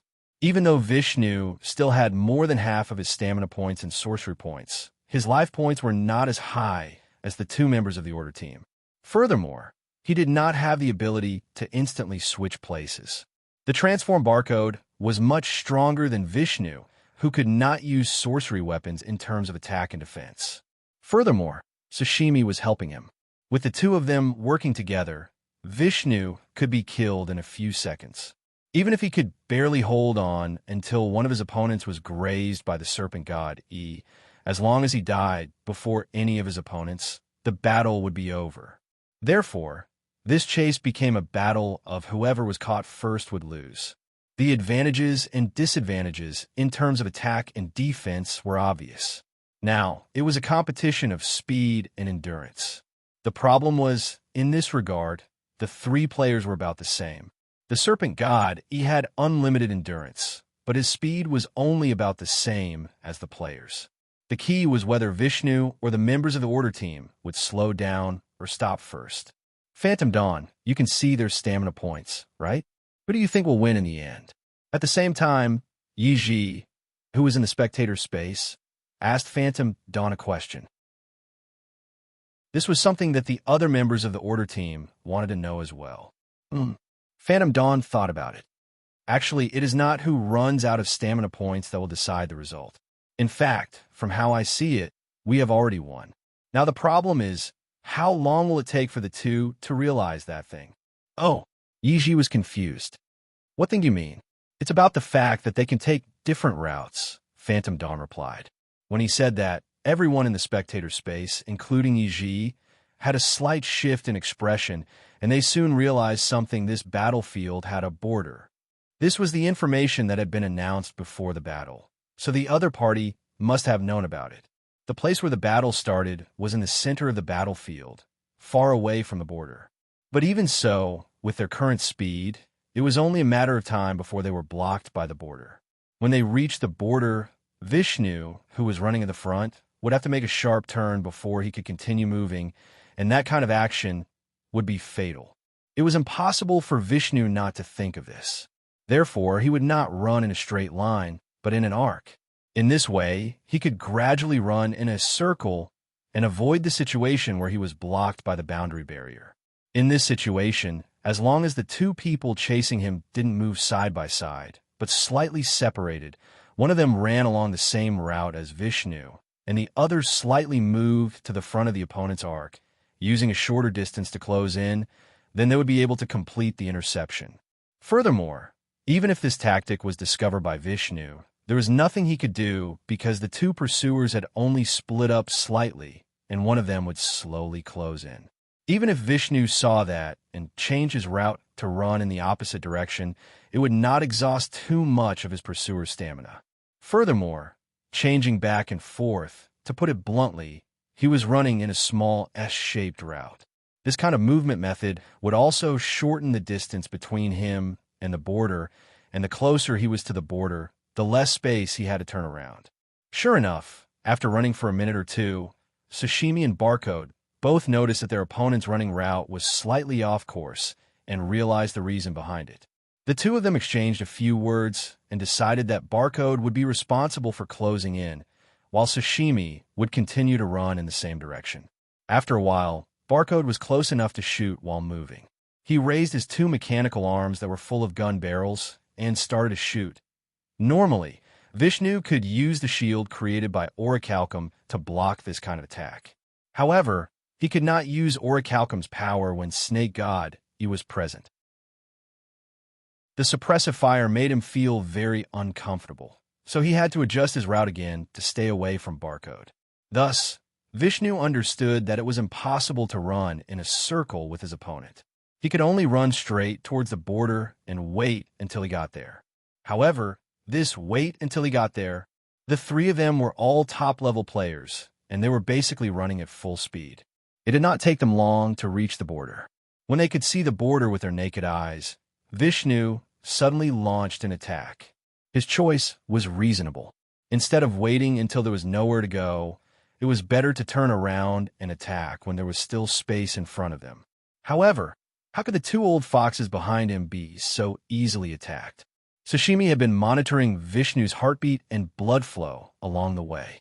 He was prepared for Vishnu's attack and knew that there would be a sign a few seconds before it happened. As a result, just as Vishnu was about to stop and change his direction, an infrasound finger had already shot towards the direction he was about to move and hit the outer side of his thigh. This attack was not very strong, but it was enough to make his body stop moving. At that moment, Barcode raised his hand and fired a shot. This shot was fired by the sniper gun on his mechanical arm, because this was a skill that could only be fired by a sniper gun. It was called philosophical cannon. Without terrifying depth, there is no beautiful surface of water. As usual, philosophical cannon did not have a gunshot sound. When it fired, the gun would spit out a famous quote. Vishnu, who was forced into a corner, was hit in the face by philosophy. Considering his body's strength, structure, and regenerative ability, he was much weaker than Infinite, who was hit in the face by the same skill. It was easy to imagine the probability of him surviving this shot. Even if Snake God caught up and swallowed him within 2 seconds after Barcode fired the shot, it was useless, not to mention that there was still Sashimi beside him. Even if there was no Sashimi, Vishnu would have turned into white light before Barcode. At this point, the first round of S3, Order vs. God's second round, Battle of the Pillars, had come to an end. The final result was the victory of the Order team, making the total score of the two teams 1-1. Although Sashimi and Barcode teamed up to scheme against a rookie, a competition was still a competition. In the world of professional players, results were more important than anything else. Any method allowed by the rules could be regarded as a tactic, and there was nothing wrong with that. Losing in the end for the sake of one so-called face would be a disgrace to the name of professional players. 5 minutes quickly passed. Since both sides did not know who the other side would send up for the next round, there was no way to arrange a tactic.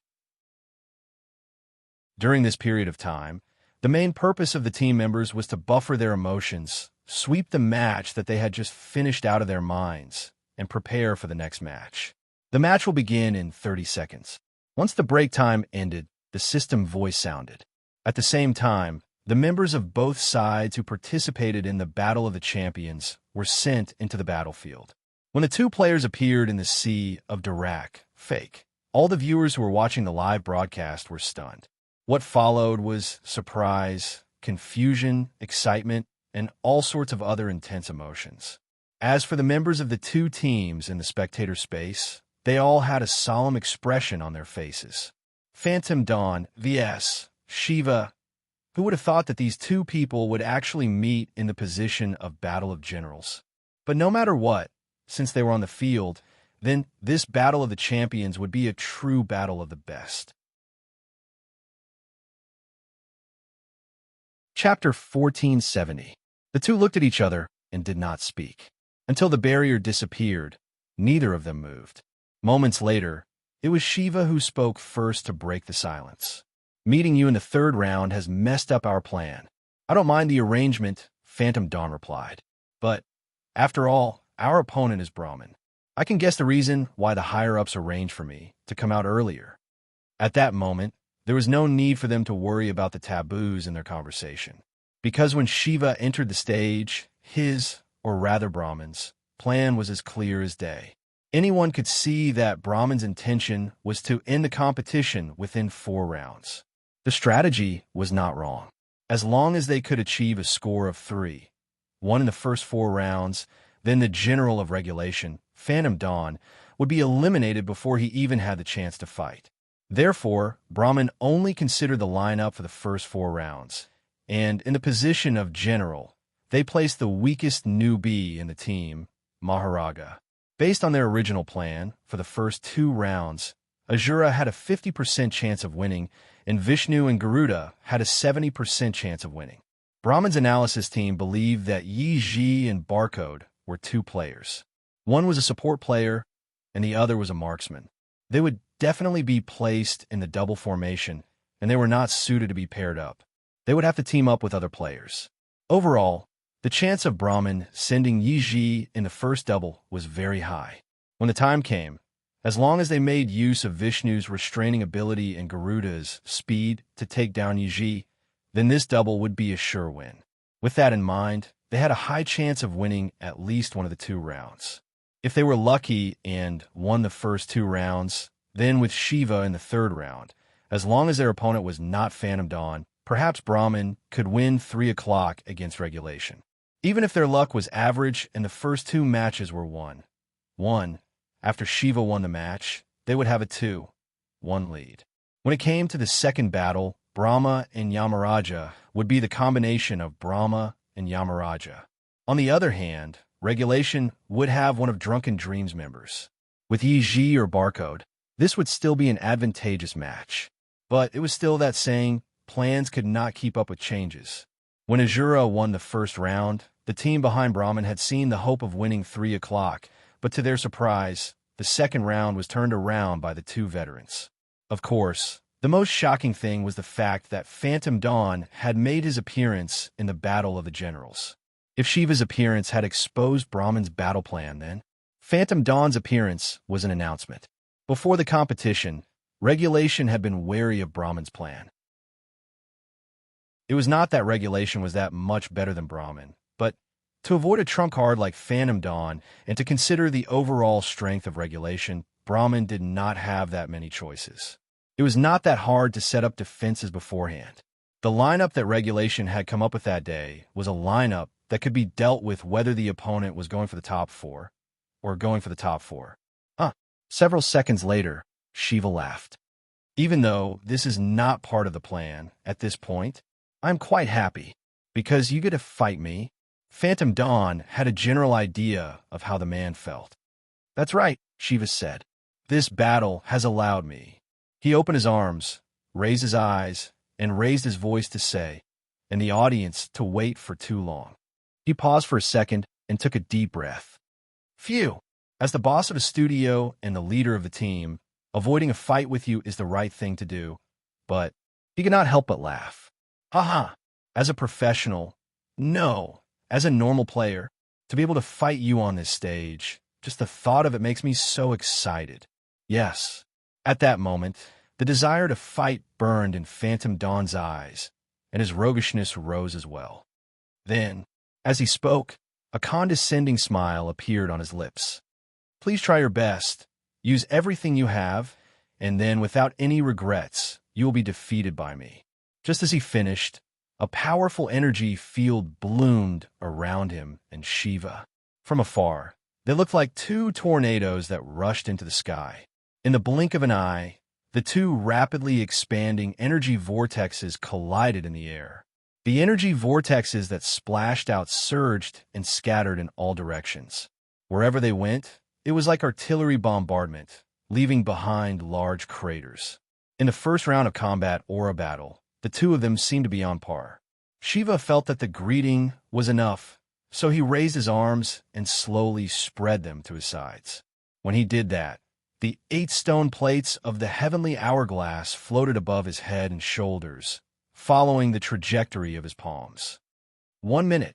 When Shiva said that, he reached into his inventory and pulled out his legendary weapon, Rotting Mist. If you're still standing after 1 minute, I will admit defeat. Ping, ping, ping, ping, ping. Following Shiva's declaration, 6 of the stone plates behind him shattered instantly. At that moment, he activated Heavenly Hourglass's earth, water, fire, wind, sky, and moon effects at the same time. He used an unbelievable speed to charge at Phantom Dawn. Shiva knew that this battle had to be ended as soon as possible.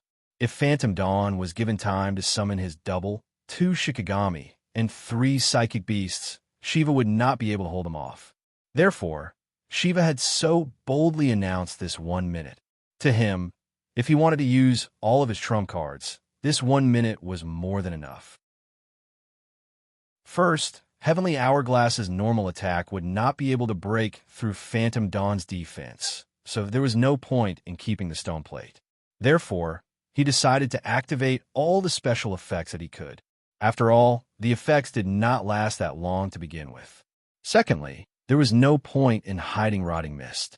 This weapon was meant to be used in close combat. If he did not use it now, when was he going to use it? Other than that, his soul eye, the Eye of Destruction, and the special effect of the Stone Plate of Destruction were always on standby. Once there was a chance, they would be released at Phantom Dawn's head or heart. Once they hit, it would be an instant kill.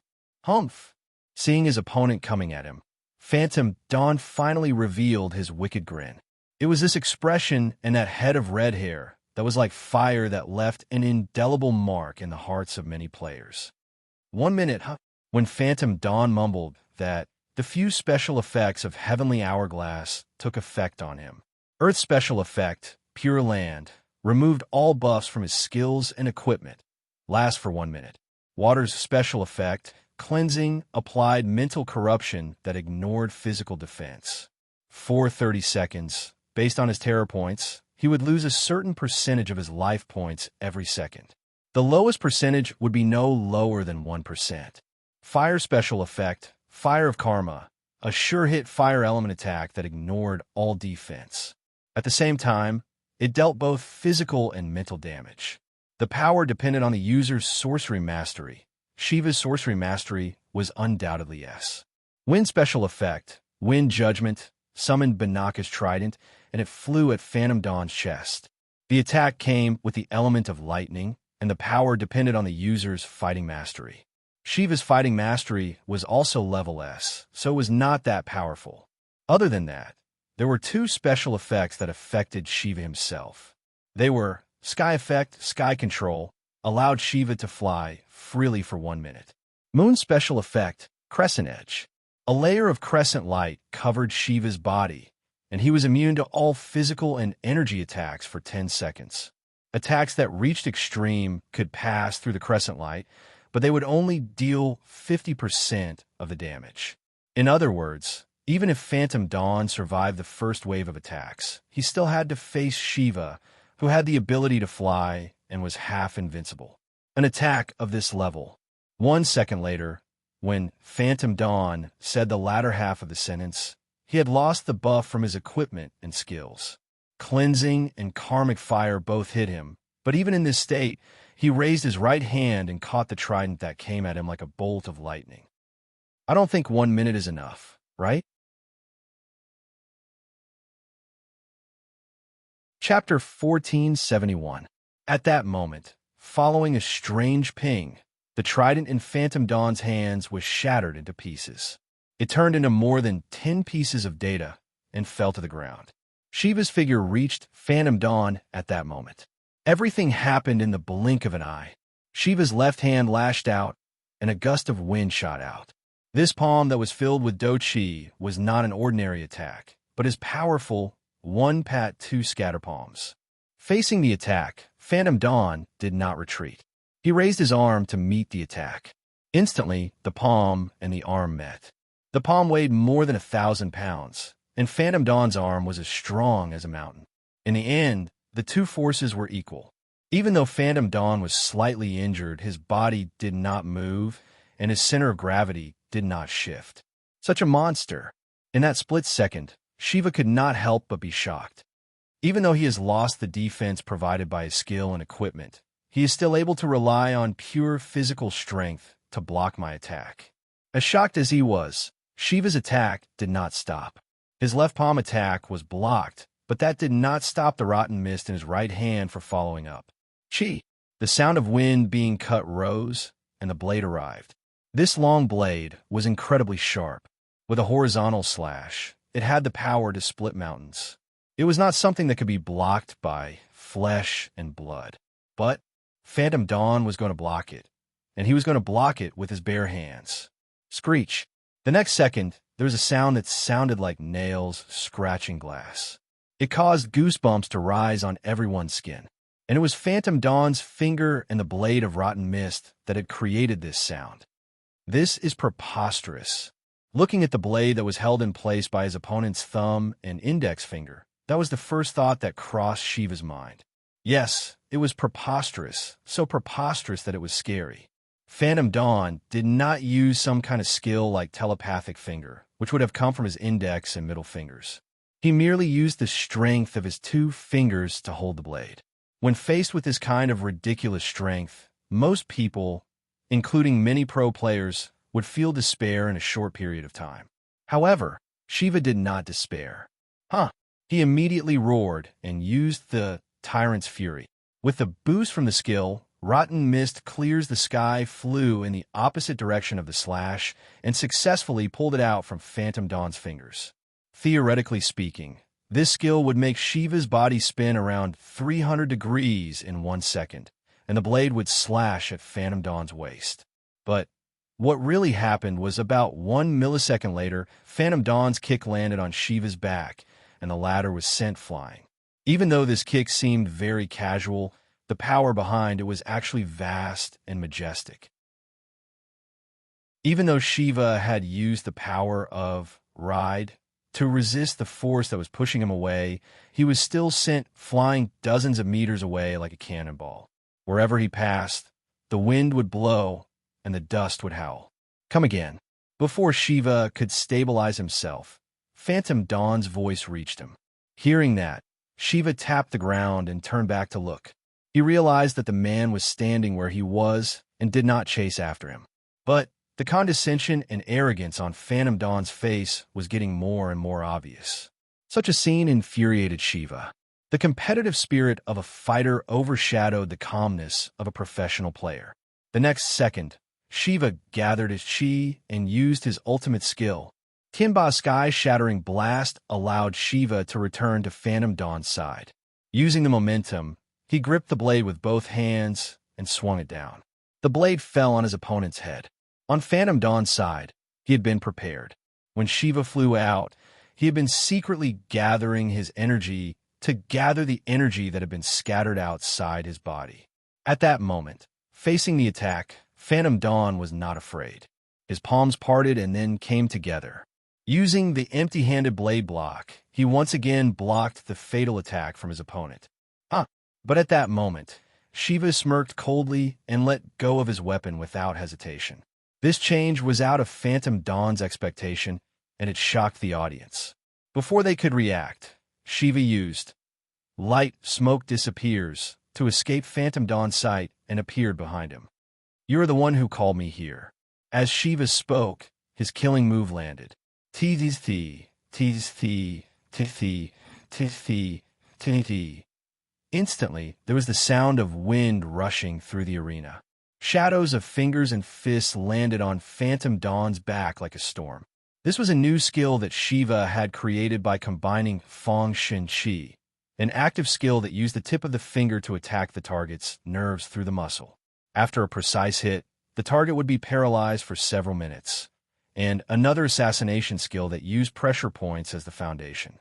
Its form was similar to Feng Bujue using Flying Dragon Fist to activate Psychic Finger, but it was much more powerful.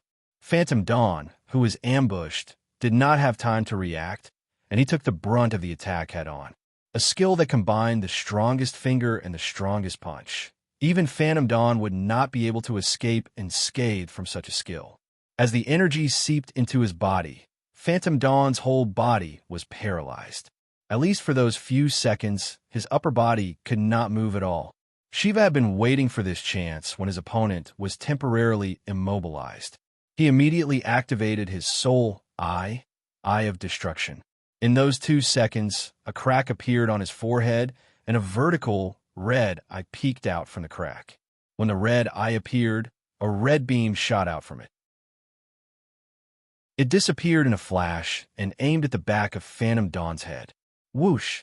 After a loud bang, the pure energy beam pierced through Phantom Dawn's head.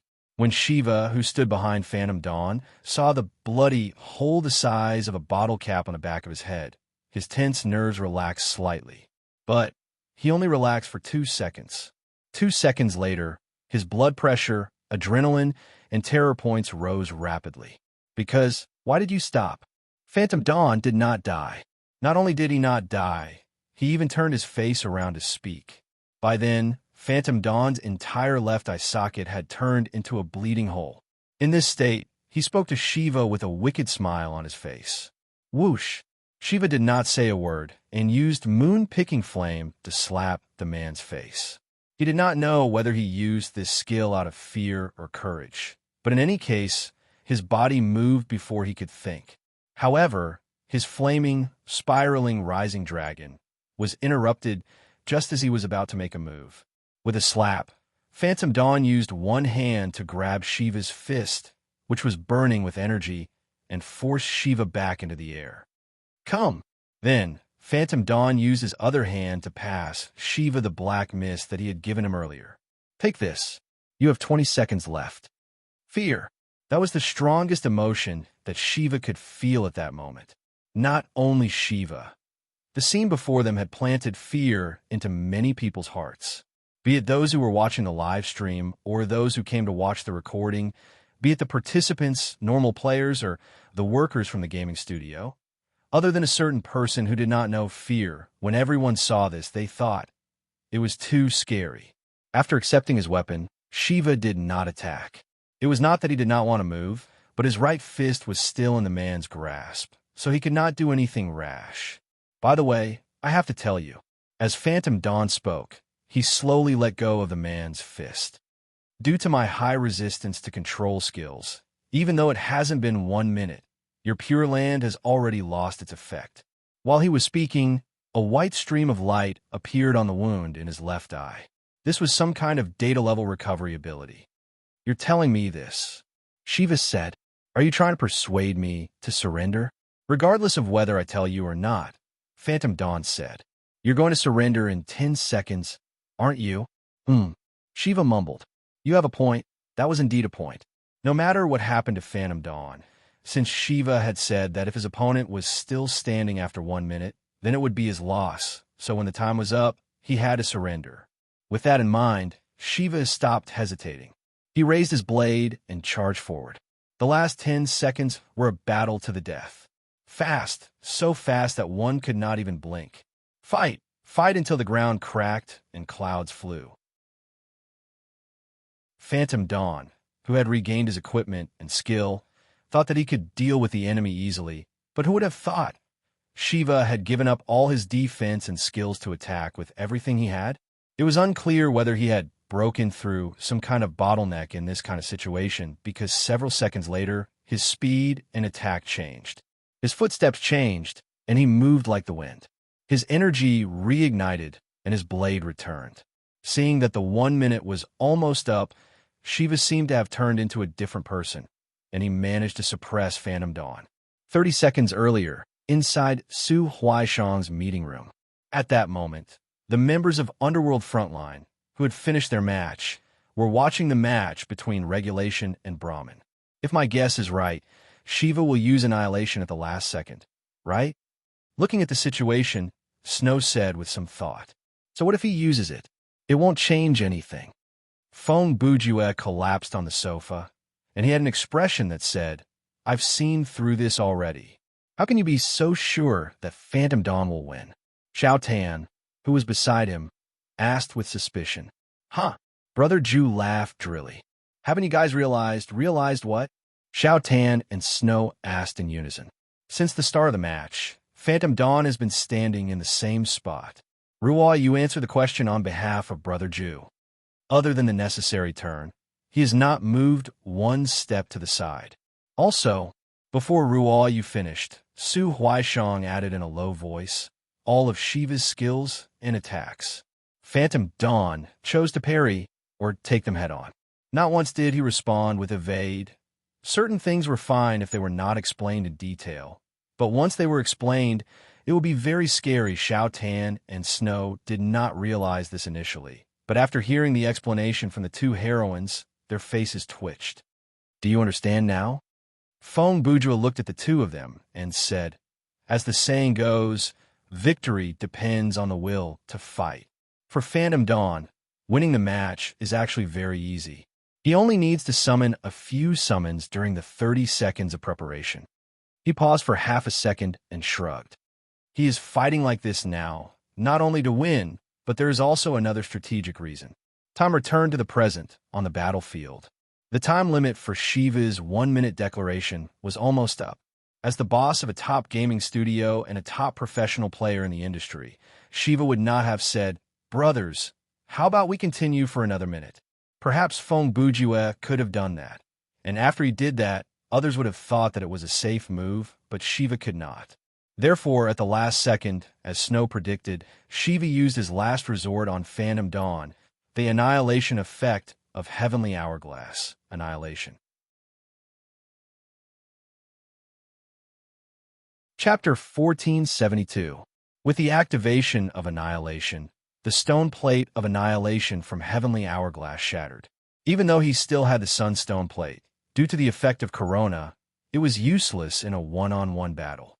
Therefore, Annihilation was Shiva's last choice. At that moment, a ray of purple light shot out from the shattered stone plate and shot at Phantom Dawn's body. To be honest, the attack speed of Annihilation, which was the speed of the light beam, was very mediocre. Even casual players had a certain chance of dodging the moment they saw the light beam. In comparison, Eye of Destruction had a slightly longer preparation time, about 2 seconds, but its attack speed was extremely fast, so its hit rate was obviously higher. Because of that, Shiva rarely used Annihilation. When Shiva was sparring with Feng Bujue, he had not found the right time to use it. In this match with Phantom Dawn, he had used Soul's Eye first. At the end of the day, even Shiva himself did not have much confidence in this skill. No matter how powerful Annihilation was, if it could not hit its target, then it was pointless. Therefore, he had saved this skill for last. He had used it with the mentality of I might as well use it before I surrender. Shiva thought that Phantom Dawn only needed to lean to the side to avoid the light, and the match would be over. But the kid stood where he was and showed no intention of evading. No way. Shiva, who was on the battlefield, did not realize that Phantom Dawn had been following the principle of not moving or dodging. Does he not know the effect of annihilation? That's impossible. I've already shown it in the match, and he can see through the data. At that moment, it was Shiva who was shocked because he could not understand his opponent's action. Phantom Dawn did not think too much about it. He just wanted to see if the right hand of negation could block annihilation. A white light enveloped Phantom Dawn's entire right arm. He waved his right arm, and it met the purplish beam head-on. In an instant, the palms collided, and the two extreme forces finally collided. The light was as bright as day, and the light was as dark as night. The two forces clashed, and the void shattered. The right hand of negation's effect was negating all destructive power. As for annihilation, it could destroy all matter and non-matter. Based on the description alone, there was no doubt that these were two contradictory abilities with the nature of causality. As for which one was stronger, he would only know after trying it out. That day, Phantom Dawn had tried it himself, and the result was TSK. So, it is your skill that is better than mine. After the energy dissipated, Phantom Dawn's body was still standing, but he grumbled with annoyance. I used 6 hours of my life to perform this skill, and it still failed to achieve absolute defense. Looks like I'll have to be more careful in the future. At the same time he said this, a black energy of annihilation wrapped around his right arm. Like a ball of flame, it jumped and wreaked havoc, continuously disintegrating and destroying his limbs. But there was also a white light that was repairing his arm at almost the same speed, and it could even be said that it was even faster than the black energy. From Shiva's perspective, Phantom Dawn's arm was like a special model created by a bug in the game. It was sometimes complete and sometimes incomplete, but it somehow maintained its form. Phew! Several seconds later, Shiva let out a long sigh and put away the rotten mist in his hand. Fine. As he spoke, he pulled back his fighting spirit and energy. I really have to hand it to you. Not fighting anymore, right? Phantom Dawn asked. Yes. That's more than enough, Shiva replied. At that moment, Shiva, who had let his guard down, quickly returned to his calm state. He soon realized the few ridiculous principles that Phantom Dawn had insisted on during the battle. My original plan was, in 1 minute, even if I didn't kill you, you would kill me. So I said, if you're still standing after 1 minute, it's my loss. Shiva paused before continuing. I didn't expect you to be so arrogant, to stand where you are and take all my attacks. When he said this, the audience who had not yet noticed the matter also realized it belatedly, and their shock was self-evident. Of course, what surprised me even more was, you are so strong that you can survive after taking all my attacks, Shiva said and laughed. Such a scary man. Didn't I say that before the battle started? Phantom Dawn titled his head to the side, and a smug smile appeared on his lips. I will make you try your best. Use everything you have, and then you'll be defeated by me without any regrets. Yes. Shiva nodded. You're right. A promise that can be fulfilled is not a promise, but the truth. He paused for half a second. Since you can do something like that, I will keep my promise. I surrender this round. The system could accept surrender as long as the player was really surrendering and not trying to trick the opponent. Therefore, after Shiva said that, the battle ended, and the two players were sent back to their respective spectator spaces. Now, the overall score between Regulation and Brahmin was 2-1, and Regulation was temporarily in the lead. Even though theoretically speaking, Brahmin still had a chance of winning, in reality, the chance was very low. 5 minutes later, the battle between Order and Gods entered the preparation stage. The two members from Regulation were Meng Jingchan and Yiji.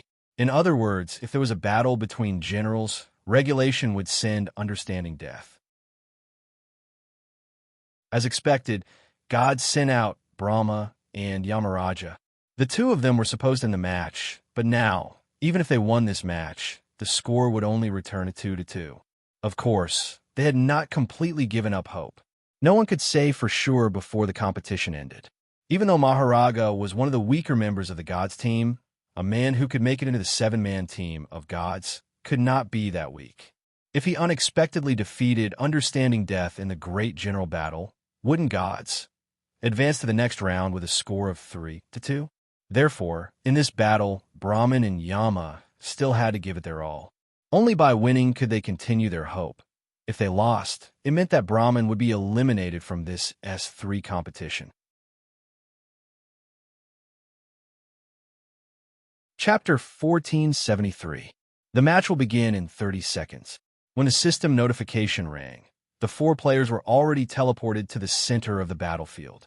As soon as they stood still, the 2 players from Brahma made their move. Yamaraja turned around and ran into the distance, while Brahma stood where he was and activated his self-strengthening skill. Oh, even though this was an important match, Meng Jingchan was still holding a cigarette in one hand and a bottle of liquor in the other. At this moment, when he saw his opponent's movements, he said, "Is it necessary to fight like this?" With the combination of Brahma and Yamaraja, in the next second, Yiji finished his sentence and said, "This is indeed the most logical way to fight. If they succeed, they will win instantly." From the conversation between the 2 players from Order, it was clear that just this opening scene was enough for them to deduce their opponent's strategy. However, there were some strategies that they might not be able to defend against even if they could guess them. Yes, if they succeed, they will win immediately, but if they fail, Meng Jingchan said as he took another puff of his cigarette. Huh. He blew out a white smoke ring. When the smoke ring rose slightly, he blew another puff. Huff. He blew the smoke ring away. The opponent must have considered the risk of failure more thoroughly than us. If they dare to use that kind of fighting method, it means that they are willing to take that kind of risk. Yiji added, "In any case, no matter what they do, we just have to deal with it as we see fit." "Ah, understood," Brother Zen replied as he took another swig of liquor. Gulp. "I'll do my best." 30 seconds of preparation time was not long, and it passed in the blink of an eye. With a fight, after the system countdown, the barrier in the battlefield disappeared. Then boom, there was a deafening explosion. A pillar of divine light shot into the sky. An unbridled figure. It was a fierce killing move. As soon as the battle began, the great Brahma Battle Dipper's might was released first. This opening move was an extremely dangerous move that threatened to take one's life. Brahma's target was very clear, and it was the support class players in the enemy's formation. The wind generated by his fist was like a shadow, and it turned from illusion to reality. Its speed was extremely fast, and its power could destroy mountains and rivers. Dang, at that moment before the fist arrived, the sword moved first. Meng Jingchan threw away the beer bottle in his hand, spat out the cigarette, but in his mouth, and swung his sword to block the attack. The blade of the sword intercepted the fist wind, and a golden sound rang out. Damn, my hand is numb. Meng Jingchan didn't expect that after the exchange of blows, there wouldn't be a scratch on his opponent's arm. Instead, it was his sword wielder's hand that was numb. Is your arm made of titanium alloy? Not really. Unexpectedly, Lord Brahma, whose attack was blocked, actually turned his head and responded to Brother Zen's ridicule. This is called God's Do Chi, armament hockey change. There is no doubt that it is an ability that has not been recorded in your intelligence. When he said the word strength, suddenly his figure flashed, bypassed Meng Jingchan, and once again approached Yi Ji and attacked fiercely. Hey, are you done yet? Meng Jingchan seemed to have already seen through his opponent's intention. Once again, he attacked first and attacked first. With me here, don't even think about touching our support class. TCH, Brahma's surprise attack was blocked again, and he was somewhat unhappy. Using words to distract you really doesn't work. That depends on who uses it and how it is used. Meng Jingchan shrugged. If Feng Bujua was here, maybe he could really use his mouth to disturb me. But you only speak half of your words, dang. Brother Zen was not a good person either. When he was halfway Through his words, he suddenly attacked Lord Brahma's lower body with a cold sword. But he did not expect that his slash that could split mountains and split water did not even leave behind a single scar on great Brahma's leg. It only caused another golden ring to ring. This method of speaking half of your words and attacking when the opponent's attention is distracted, you're quite good at it. Lord Brahma continued the unfinished words of his opponent, and as he spoke, he attacked with a series of moves. Well said, well said. Same to you. Brother Zen raised his sword and fought with his opponent. In terms of words, he was not at a disadvantage. Of these two people, one's fist was like a tiger, using strength to break through skill. The other sword was like a dragon, combining strength and softness. Fists and swords were exchanged, and there was a rustling sound. Tit for tat, a fierce battle between a dragon and a tiger. At first glance, the two of them were evenly matched, and there was no clear winner in a short period of time. But don't forget, Brother Zen still had a support on his side. Under Meng Jingchan's protection, Yi Ji, who had successfully dodged the first two attacks, had already activated her skill. She first gave Meng Jingchan a hot, heal _of_ times, a term commonly used in MMORPGs, to refer to the effect of continuously healing a certain unit for a certain period of time. Skill, Holy Recovery. Then, she took out a small sketchboard and a pen from her inventory and started to draw something on it. Name, Time Different Sketch, Skill Card Type, Active, Permanent, Skill Type, General Effect, Immobilize, Cooldown, 1 hour. Target will be locked for 30 seconds after casting. Requires paper and pen to activate. Consumption, 200 mana points. Learning requirement. General ability S, workmanship B. Remark. After the death of the Master of Time, the power of time became one of the powers that could be freely shared in the universe. This skill was created by an expert who could sense and connect with the power of time. The person who mastered this skill can use the form of a sketch to capture the afterimage left behind by the target in the flow of time and affect the target's actual body. This was undoubtedly a very rare skill. From the description, it could be seen that before the end of the Twilight of the Gods event, this skill simply did not exist. Even though there were quite a number of control skills that could be used on players, a skill like this that could last for a long time and had a strong effect that could achieve complete suppression was very rare. One could imagine that if the skill was successfully activated, no matter how high Lord Brahma's defense was, he would be dead for sure. Of course, for such a powerful control skill, there was bound to be a limit. The problem with Time Different Sketch was that the caster had to spend a certain amount of time to draw the target's figure. The act of drawing was considered part of the skill's effect and had nothing to do with the caster's skill in drawing. During this process, if the caster's drawing was interrupted for more than 3 seconds, they would have to start from scratch. At that moment, even though Lord Brahma had no idea why Yi Ji was drawing there before this match, Yi Ji had never shown Time Different Sketch to anyone outside the studio. Based on his experience and common sense, such a troublesome preparation process had to be to prepare for a very troublesome skill. Naturally, Lord Brahma would not just sit there and wait for his death. Even though he was locked in a fierce battle with Meng Jingchan, he was also looking for an opportunity to interrupt Yi Ji's drawing. On the other hand, on Brother Zen's side, although he still had a calm expression on his face, he knew very well that this wave of attack and defense was dangerous for him. Lord Brahma, who had activated God's combat aura, armament hockey change, was several times stronger than Meng Jingchan in terms of offense and defense. The reason Brother Zen was able to resist until now was that before the barrier disappeared, Yi Ji had already given him a melee enhancement buff that lasted for 10 minutes. Relying on this buff, as well as a slight advantage in speed and moves, Meng Jingchan was barely able to deal with Lord Brahma until now. However, as the battle progressed, Lord Brahma gradually found out where Meng Jingchan's limit was. This made the former's attacks become fiercer and fiercer, and he gained the upper hand in both offense and defense. The duration of this armament hockey is quite long. Meng Jingchan, who was at a disadvantage, immediately thought to himself, but Yi Ji's skill should be effective soon.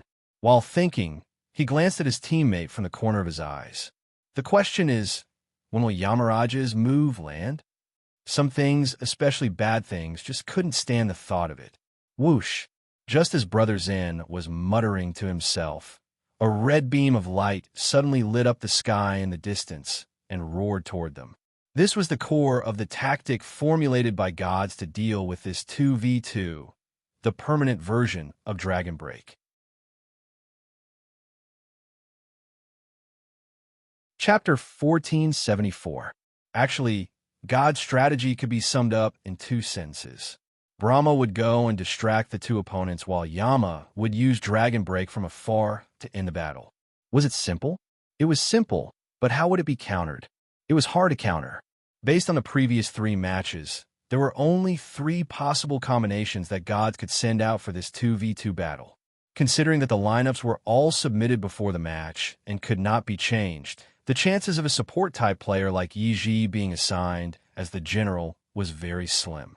Therefore, it was very likely that Yi Ji, Meng Jingchan, or Understanding Death would be sent out for this general battle. If that was the case, it was no surprise that gods had decided on this bombardment tactic beforehand.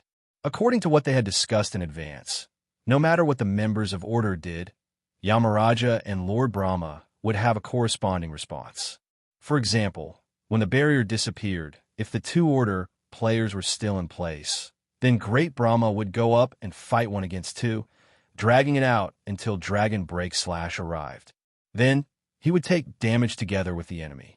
If the 2 players went after Yen Mo at the same time, then Great Brahma would focus his attacks on Yi Ji and stop her from moving, while Yen Mo would target the other player with his spells. This way, no matter whether Yen Mo could successfully cast his spells or not, Great Brahma would be able to take on a support player by himself. He had a very high chance of killing his opponent in a short amount of time. It would be even better if the opponent ran away before the barrier disappeared. Dragon Break was much more powerful than Snow's missiles in terms of range, and power. As long as the caster aimed at the target, it was almost impossible for the caster to escape from the range of the spell. If the 2 members of Order ran together, Great Brahma didn't even need to chase after them. He could just watch them get hit by the spell. If they split up and ran in 2 different directions, Great Brahma would chase after Yi Ji and have Yamaraja aim the Dragon Break at the other person. In conclusion, this bombardment tactic was basically undefeatable. No matter how they fought, the 2 members of gods would gain different degrees of advantage. Of course, judging from the conversation between Meng Jingchan and Yi Ji, they actually had a way to deal with this tactic. Boom! In an instant, the Dragon Break Slash exploded. An orange-red semicircle of magic energy slowly expanded on the battlefield and swallowed the 3 people who were still fighting in the center of the battlefield.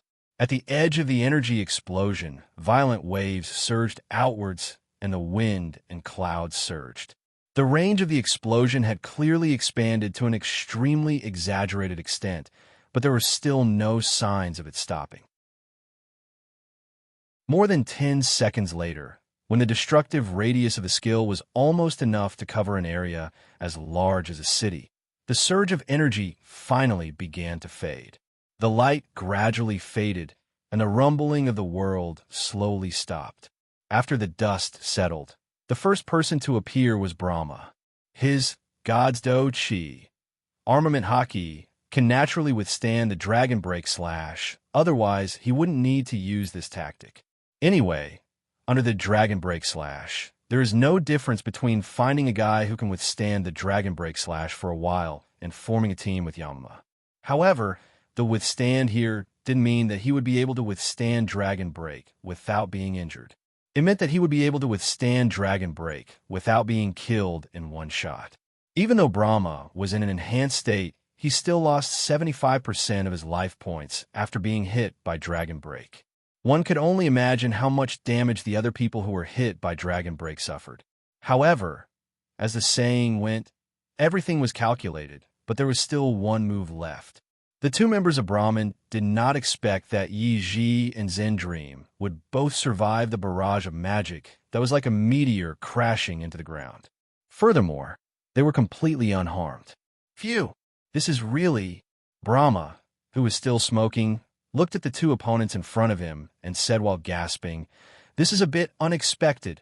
As he spoke, the combat aura on his body quickly dissipated. It seemed that the attack of Dragon Break not only reduced his life points by a lot, but it also exhausted his enhanced skill to the limit. Hiding a few skills outside of intelligence is not your specialty, Yi said as she removed the force field around him and Meng Jingshan. However, your combat aura, armament hockey, did surprise me a little. I thought you were going to use a defensive skill to withstand Dragon Break. I didn't expect you to use an enhanced skill that we don't know about. Defensive skill? Brahma repeated these 3 words and thought for a while. Oh, you mean invincible King Kong body? He smiled bitterly. Huh, that can't withstand an S-level magic attack with additional activation conditions. He sighed again. Sigh. Of course, that kind of thing doesn't matter anymore. At the end of the day, it was because we underestimated you that we came to this point. He was right. The biggest mistake that gods had made in this battle was that they had underestimated Yi Ji's strength. Admittedly, she was only a support-type player. Healing and sorcery were a very common combination. Many support-type players trained by studios would take this route. Therefore, everyone naturally thought that she was no different from the support-type players of other studios. She was the kind of target that needed to be protected in battle.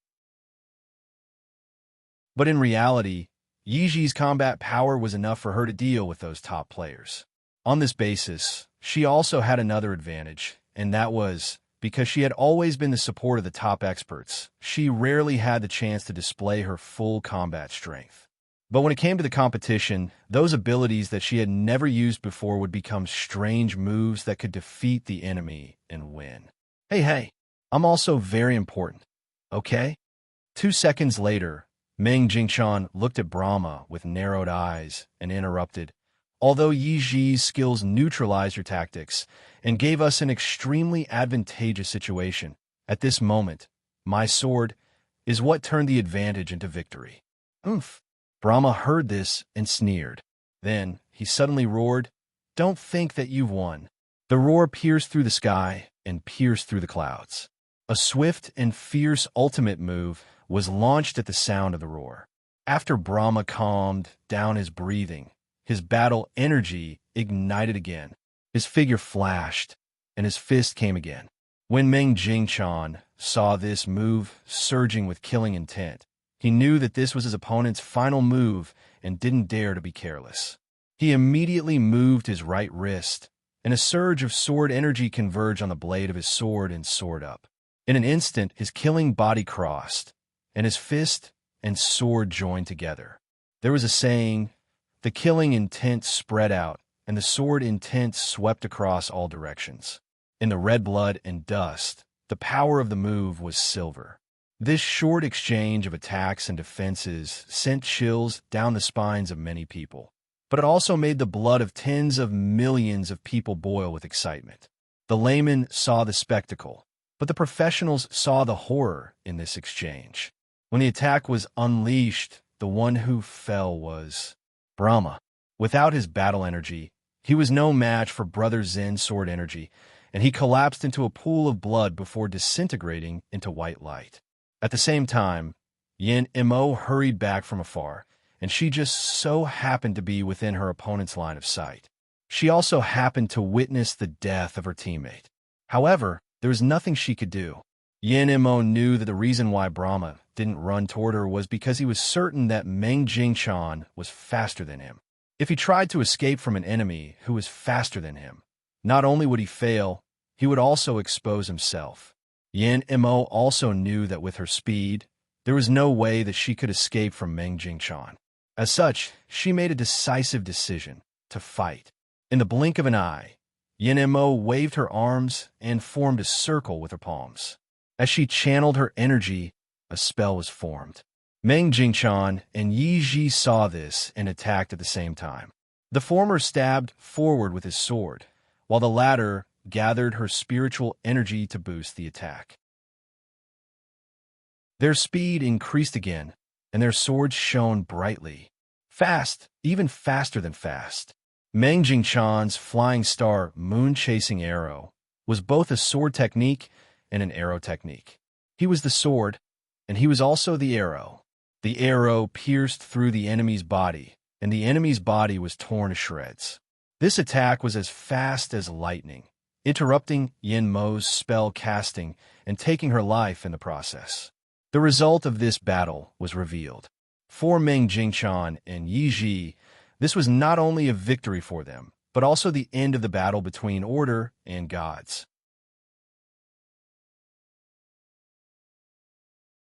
Chapter 1475. March 21st was undeniably a busy day for those who worked in the gaming industry. There were a total of 13,352 matches in the first round of the tournament for the best S3. Even if one ignored the matches between non-professional teams, there was still an endless amount of battle reports worth following up on. Of course, the most eye-catching news was the battle between gods and order. There were many things that were worth following in this match, and one of the hottest topics was who will be able to stop Phantom Dawn. Even though the general public had many different answers to this question, obviously, the answer of Feng Bujue was the most common. It was unclear when it happened, but Brother Ju had become a special solution that people would come up with when faced with impossible problems. How to fold a piece of paper more than 7 times. Let Feng Bujue try. How to divide a prime number with a natural number other than 1. Let Feng Bujue try. How to beat Phantom Dawn. Looks like only Feng Bujue can give a try. In other words, the things that Brother Ju had done in Thriller Paradise over the past year had finally borne fruit. This kind of popularity, regardless of whether it was good or bad, at least proved that he had the potential to be a king in the candidate game. March 22nd, midnight. The matchups for the second round of S3 were announced on the official website. Similar to the first round, the matchups of the seeded teams naturally attracted a lot of attention.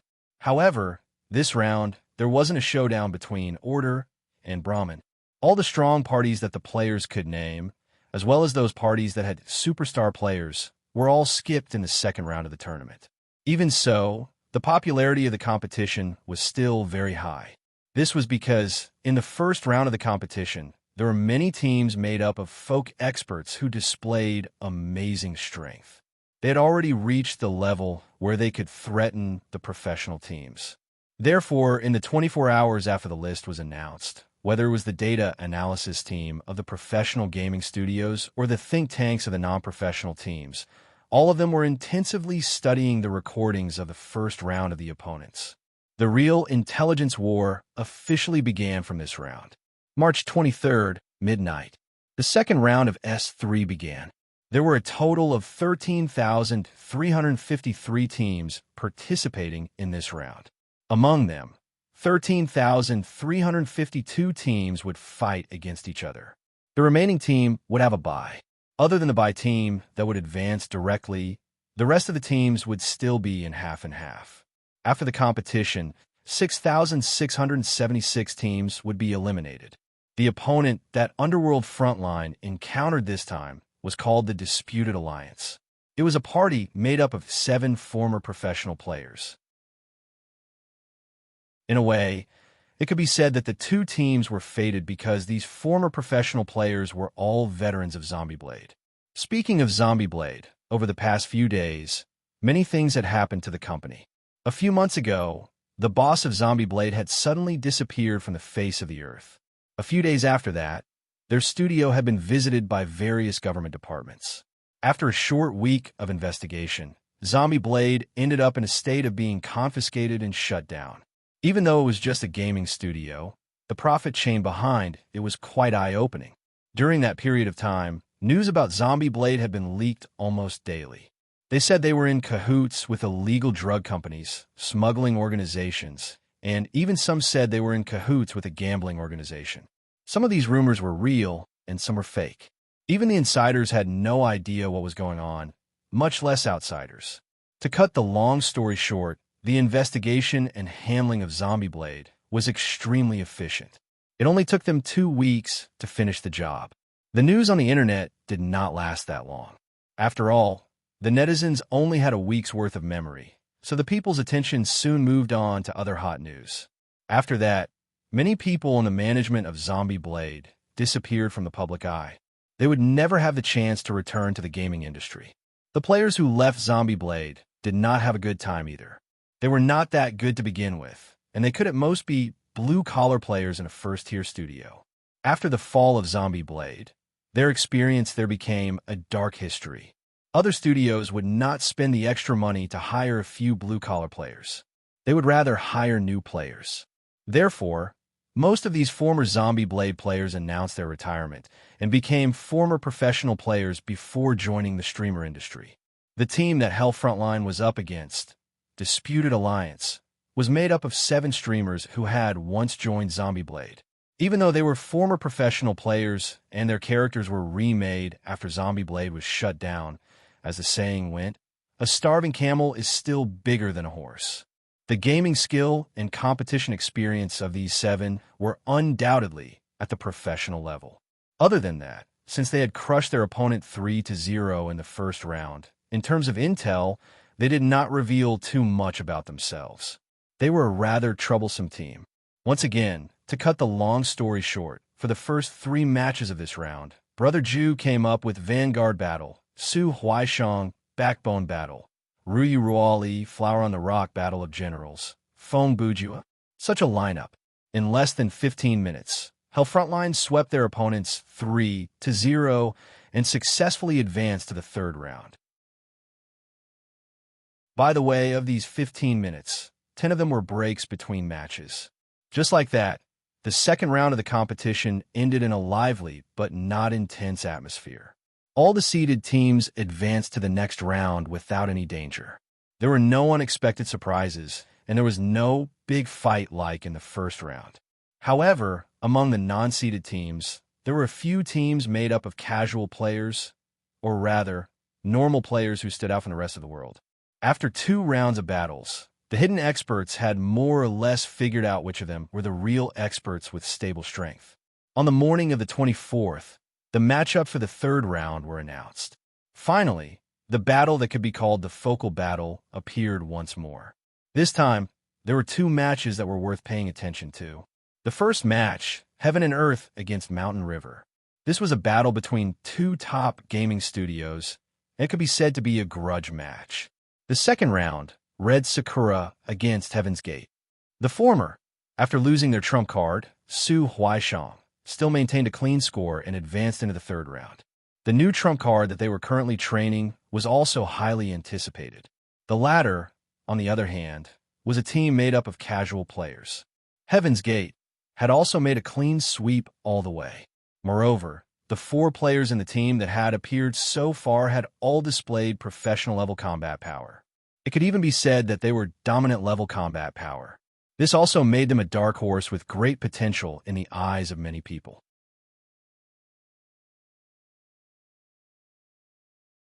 Chapter 1476.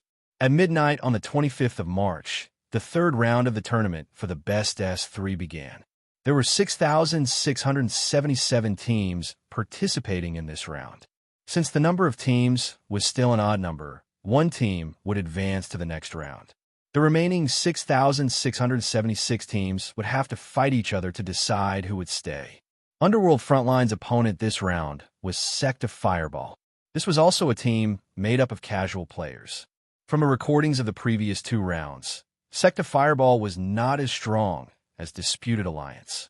Therefore, Feng Bujua used the same lineup as the previous round and defeated his opponent with a score of 3-0. Then he followed the others back to the conference room to watch the livestream. Brother Bujua and the others were quite interested in the 2 main matches that night, especially the match between Red Cherry and Heaven's Door. For Su Huaishang, who had just left Red Cherry, there were many things worth observing. But to their surprise, when they turned on the live stream, what they saw was, what? It's 2-0 already? When Su Huaishang saw the score and the match situation on the screen, she couldn't help but gasp. Let me see. Feng Bujua looked at the screen and said, in the first match, Tai Haidang was defeated in 1 minute and 12 seconds. In the second match, Blood Rose and Hyacinth only lasted for 40 seconds. He shrugged and laughed drily. Looks like if we came a few minutes later, we wouldn't have to watch the live stream anymore. We could just watch the recording. If I remember correctly, Ruwa, you said, thoughtfully, Tai Haitan's main masteries are workmanship and marksmanship. With the 30-second preparation time rule, her masteries should have a huge advantage. There's also the summoner's Blood Rose and Hyacinth as support combination. It won't be that easy to kill them, Xiao Ling added. But, Feng Bujue continued, no matter what the theory is, the reality is they have already lost, and they were defeated in a short amount of time. If you think they're not weak, then there's only one conclusion left. Their opponents are too strong. While they were talking on the battlefield, the member of Red Cherry, who was going to participate in the general battle, was also in great danger. Her ID was GZ. She was the new ace of Red Cherry Studio. In other words, she was chosen by Red Cherry to be Su Huaishang's successor. Su Huaishang was quite familiar with this junior of hers. The two of them had worked together for quite a long time. Su Huaishang had personally witnessed this junior of hers grow from a newcomer who didn't know anything to a core member of the studio. However, not long after Zixiai became the main force, Su Huaishang was shelved by the studio due to some mistakes in the S2 competition. After that, the two of them didn't queue together for a long time. Therefore, Su Huaishang's impression of this new ace was still the same as it was a few months ago. Now, looking at her junior who was being forced into a corner by her opponent, Su Huaishang's comment was, compared to when I left, GZ has obviously improved a lot. She has grown into a player who can hold her own. She paused for half a second. The problem is her opponent. At this point, Su Huaishang's expression became very serious. I have never met a player of this level before. Even his ID is something I have never seen before. The strong one she spoke of had the ID, Michael, and he was the captain of Heaven's Gate. This was a player who could be called a mysterious player. In S1 and S2, he was nowhere to be seen. Not only him, but his 6 teammates, Gabriel, Uriel, Raphael, Ligel, Serial, and Rammer, were also unknown before S3. Even the most well-informed people wouldn't be able to find out any information about them. These 7 guys with super strength were simply as if they had suddenly appeared before the start of the S3 competition, making people unable to fathom them. It's about time to decide the victor. After a while, Ruwa Yu suddenly spoke, as if she was making a prophecy, announcing what was about to happen. In the end, in less than 5 seconds, GZ, who was already at the end of her rope, was killed by Michael and turned into white light. Red Cherry, who had made it into the top 8 in S2, had lost to a non-professional team that had never participated before in the 3rd round of S3. The most shocking and unsettling thing was that no matter if it was the final score or the process of the competition, it all showed that Door to Heaven was far above Red Cherry in terms of strength. On the other side, let's look at the situation of the other main match. Different from the match with Red Cherry, this match between Mountain River and Heaven and Earth, at least from the first match, both sides were evenly matched. After close to 20 minutes of intense battle, Mountain River, as prophecy, won against Heaven and Earth. This king takes off his armor by a small margin, gaining a 1-0 lead. At this time, the battle between the mainstays of both sides had begun. It was Mountain River, this Ma Guanhua, and Ma Guanhua against Heaven and Earth, this Detective Bu, and Old Medic Ub. Ignoring the former for now, let's talk about Bu and Ub. In the Scary Nursery Rhyme scenario, they had formed a team with the players from Underworld Frontline. If you remember them, you should remember that they were Feng Bujue's fans, and their catchphrase was, "No wonder you are Teacher Ju." Even though Bu and Ub were not professional players, but external members recruited by Heaven and Earth in the game, they had obtained the chance to represent Heaven and Earth in the tournament as non-professional players. From this, one could see that the ability of these two, especially the ability of a duo, was not normal. At this time, the situation on the field was controlled by these two. This fat and thin duo turned into 2 shadows and moved around the enemy at super high speed. Their charge speed was very fast, but their movement path was hard to predict.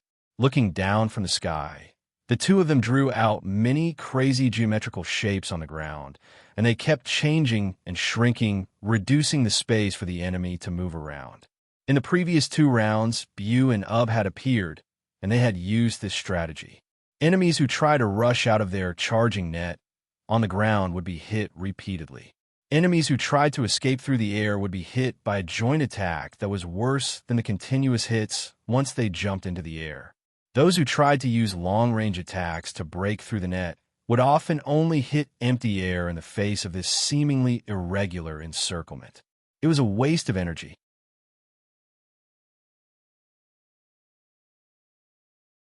Chapter 1477. A truly powerful tactic or move was strong in that, even if it was thoroughly studied by the opponent, it was still extremely difficult to crack, or even impossible to crack. Bu and Ub's charging net tactic belonged to this type. The foundation of this move was Ub's skill cell enhancement surgery. See Chapter 648 or look it up in the skill database for the specific explanation. At the beginning of the battle, Ub would release this skill on his teammates, directly doubling Bu's physical ability. Even if Bu's original physical ability was mediocre, after doubling, it was definitely at the top level. Then, Bu and Ub each launched a magnetic finger, and through a strange posture, the fingertips of the 2 sides touched each other, producing a combination skill effect called polar magnetic chain. The principle and effect of this move were relatively complicated. To put it simply, when the 2 people began to move, the one with less kinetic energy and slower speed would be pulled by the other person with more kinetic energy and faster speed, and their speed would gradually synchronize with the other person.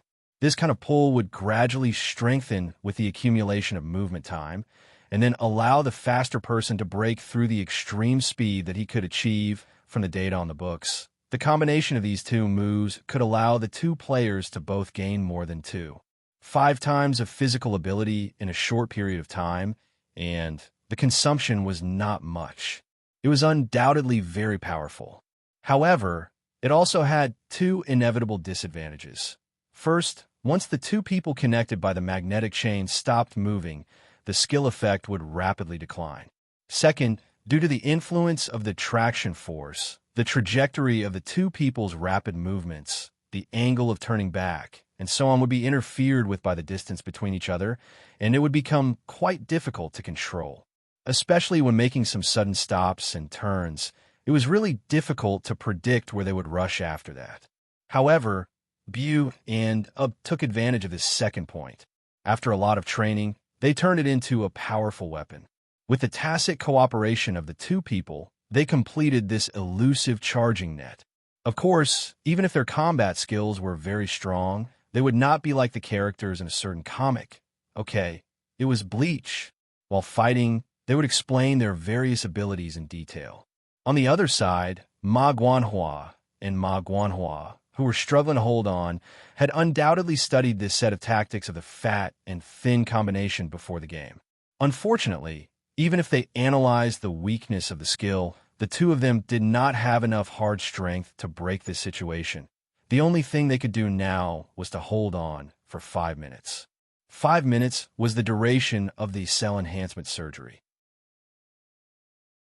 As long as he lasted for 5 minutes, Bu's physical skills would return to its original level. Of course, the speed of the charging net would not be reduced because of this, because the magnetic poles only increase speed and kinetic energy.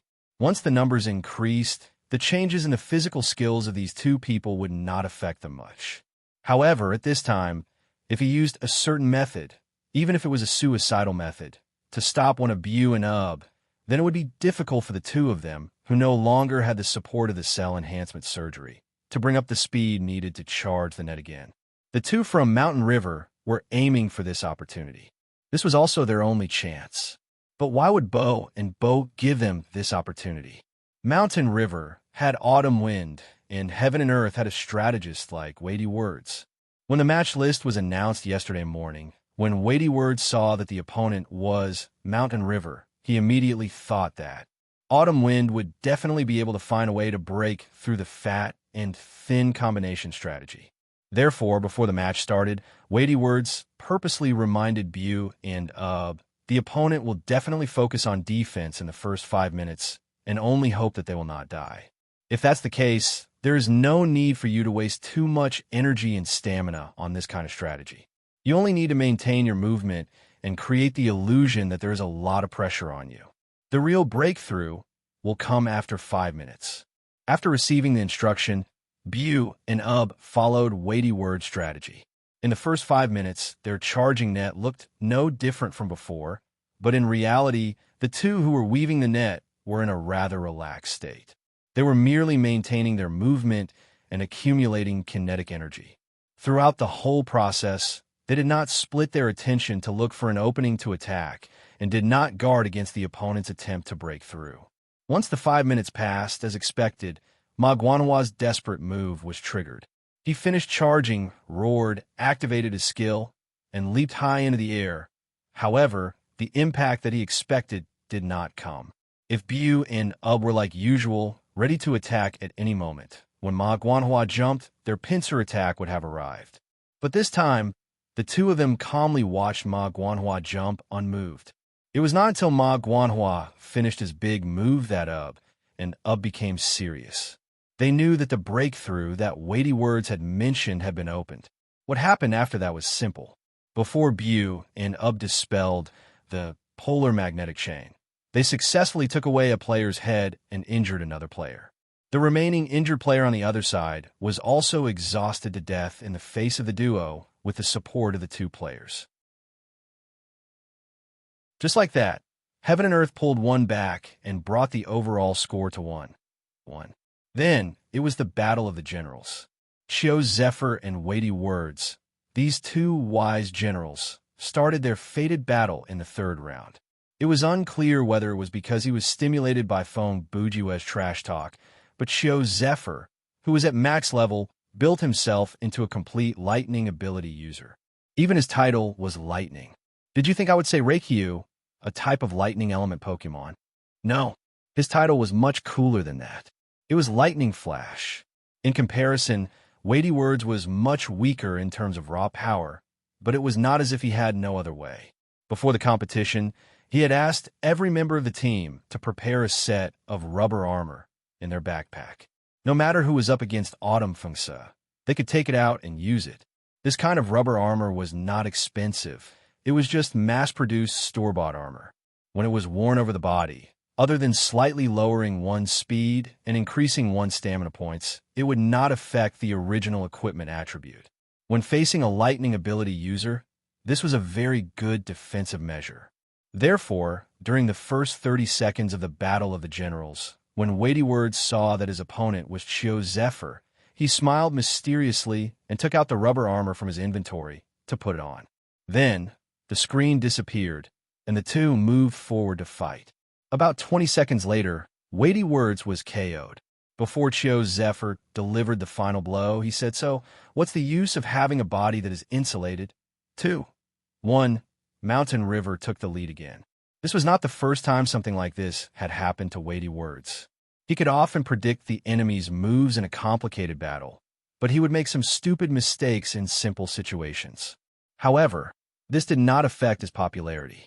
His fans loved to come up with all kinds of jokes for him after he lost, like, "Bro, let's go back to playing Mahjong. It's time for a round of crazy thoughts. Isn't it normal for a Mahjong player to lose in a fight?" And so on. On the studio's side, they were more lenient with him. An overseas returnee like Weighty Words, who entered the industry at the age of 23, was very rare in the professional circle. Furthermore, when he entered the industry, he was the European champion of Magic. He not only had his own group of fans, he could also help the studio increase its international influence. Taking one step back, even if he was completely useless in Thriller Paradise and the neighboring Crazy Thoughts, he was still one of the top 100 players on the ladder. So, if he lost, then so be it. For the second general battle, Mountain River had the match point, so they sent out Matcha Cookie and Cho Si. Heaven and Earth sent out Sad Fruit and Morning Sunday. Since Matcha Cookie, who was supposed to be the general, was pulled out in advance, Mountain River still had the advantage in terms of strength. Heavenly Earth was caught off guard. They did not expect that. Mountain River, would use a formation similar to God's in the first round. They gave up on the general battle and decided to decide the winner in the first 4 rounds. It was the same best lineup, but Brahman had lost. They had lost to the impenetrable wall that was Phantom Dawn, even though he was 169 meters tall, and Mountain River had won in the end. It was a close call, but a close call. When a score of 3-1 was fixed, the second focal battle of the third round was announced to be over. After this round, Red Cherry and Heaven and Earth, the 2 seeded teams in the top 10, were eliminated.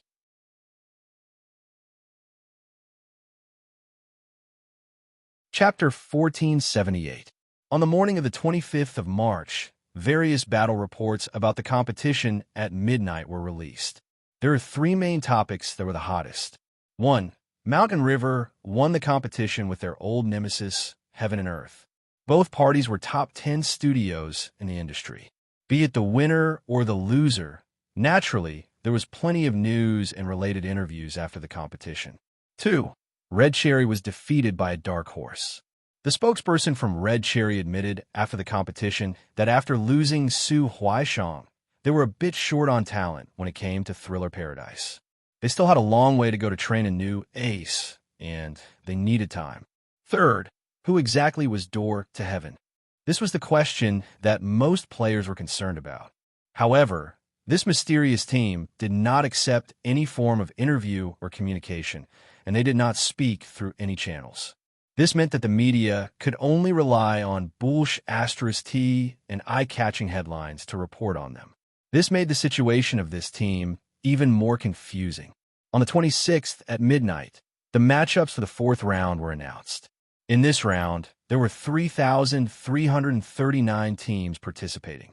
The number of teams was still odd, so there would be 1 team that would not qualify, and the remaining 3,338 teams would fight each other in pairs. In this round, other than those seeded teams, there were many teams that performed well in the first 3 rounds, such as Heaven's Gate. Their matchups had also attracted a lot of attention, and this was what the Dream Company hoped to see. The completely random matchups were to allow casual players to have more chances to advance and show off their skills. Currently, this plan was a success. Compared to the previous 2 tournaments, in S3, there was a clear increase in the level of participation of the normal players. One could imagine that when people saw teams like Gods, Red Sakura, and Heaven and Earth get eliminated one after another, while grassroots teams of similar skill level to them, or at least that was what the audience thought when they watched, continued to advance, the feeling of I can do it too if I'm in it would definitely soar. And this feeling was the catalyst for people to become more invested in something. On the 26th of March, at 11:55 p.m., in another 5 minutes, the 4th round of the tournament for the best would begin. In this round, there would only be 1 main match, but there were 2 matchups that needed to be mentioned. Let's talk about the second matter first. Hell Frontline had a bye in this round. This was indeed something worth mentioning, because in the first 3 rounds, there had never been a situation where a seeded team had a bye. Of course, no one thought that this was shady. Since it was completely random, it was only a matter of time before a seeded team was eliminated. Moreover, from the perspective of the majority of ordinary players, it was a good thing that a strong team had a bye. After all, whoever met them would be unlucky. Then, let's go back to the first thing, which is the 2 sides of the focal battle, Warring States and Trash Alliance. These 2 teams are the teams that had made it to the finals of S2. Along with Underworld Frontline and Order, they were one of the top 4 teams of S2. Therefore, the attention that this match received was no less than the first round's match between Order and Gods. Since S3 required the number of members to be expanded to 7, the lineups of both teams had changed. Let's talk about Warring States first. Even though they were a foreign gaming studio, they had been in Thriller Paradise for so long, so naturally, they had quite a number of local fans. Considering that most of the male fans came for the 4 girls who were the main pillars of the team, Oda AI, Koji Shin, Takeda Satoshi, and Yusuji Itoshi had to join the team. Other than them, Sasa Aki had to take up a spot as well. He was not only the brains of the team, he was one of the top 3 players in the team, so there was no reason for him to sit on the bench.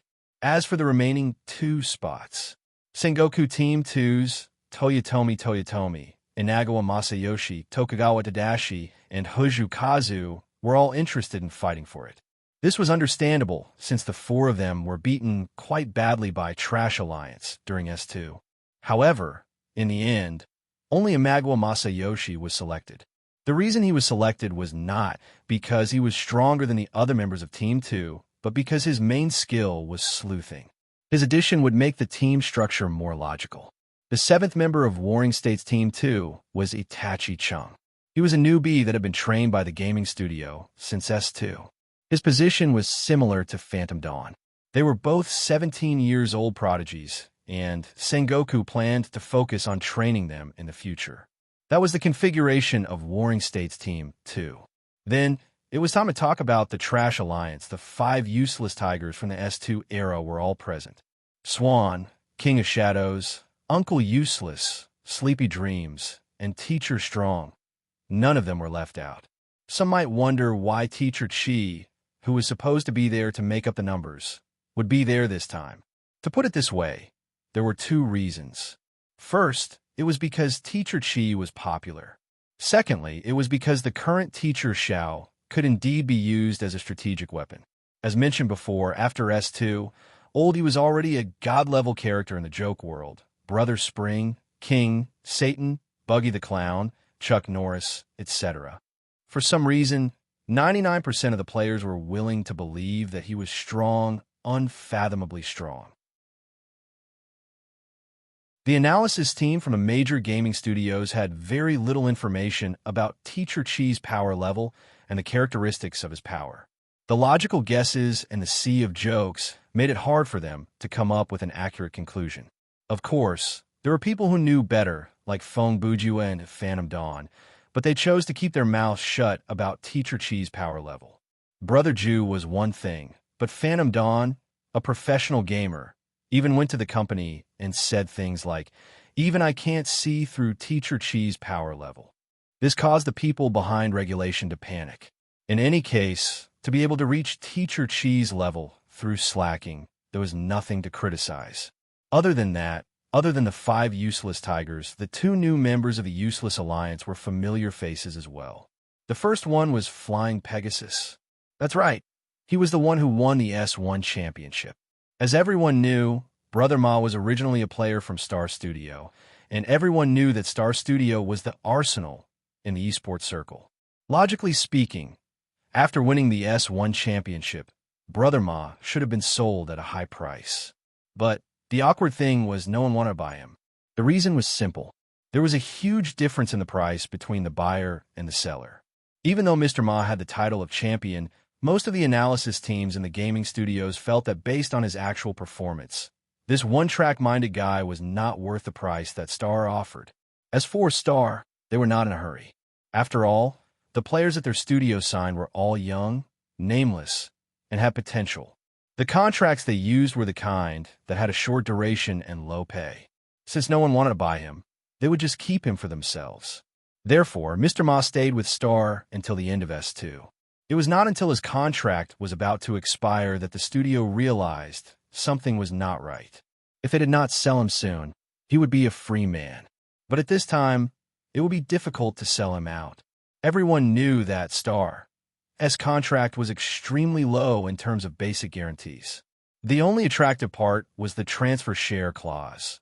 This was a win-win situation for both the studio and the player, but the buyer had to be responsible for the bill. To put it simply, Star's players had a bright future if they stayed in their own studio, but they did not have a monetary future. The purpose of their hard work was to be sold. Once they transferred, not only would they be able to get a high salary in their own studio, but they would also be able to receive a large sum of transfer fees and dividends. However, Mr. Ma was a special case. When his value was at its highest, the buyer and seller could not reach a consensus on his value. So he was delayed. When his contract was about to expire, who would spend the transfer fee to buy him? If they really wanted to sign him, they could just wait for him to terminate his contract and sign him as a free man. Anyway, Star's low-paying, short-term contracts did not have a non-compete agreement. All in all, Flying Pegasus became one of the rare players in Star who waited until the end of their contract and automatically terminated it. On the day his contract expired, the date of the S3 competition was very close. Most of the studio's teams had already finished polishing their lineups and signed up. Even though there were many studios that wanted to sign him, none of them could provide him with a place to participate in the competition. At this time, the cunning Hong, who had already found out about Mr. Ma's contract expiration date through his connections in the industry, extended an olive branch to Mr. Ma as a friend and successfully got a saint for Trash Alliance. Oh no, a Tiger General. Finally, there was another new member of Trash Alliance that needed to be introduced, 7 Kills. Yes, it was 7 Kills from Blade. This person had come to the door of his own accord, and his reason was very good. Because the studio did not intend to participate in the competition this time, and he personally wanted to fight against experts in the competition, he came out to find a team by himself after getting approval from the leader. Trash Alliance was the first team that 7 Kills found. As a team that was more humane than utilitarian, like a homeless shelter, they let 7 Kills join after a casual discussion. At this point, the 7 members of Trash Alliance were all confirmed. When the clock struck midnight, the 4th round of the competition also started. Today, the members of Hell Frontline, who had a bye, were already waiting in the conference room the moment the competition started. They had already locked onto the live broadcast channel of Warring States and Trash Alliance. Not only them, but the big screen in the game store was also broadcasting the competition, and there were 2 commentators. The battle between these 2 powerhouses was like an arrow on the bow.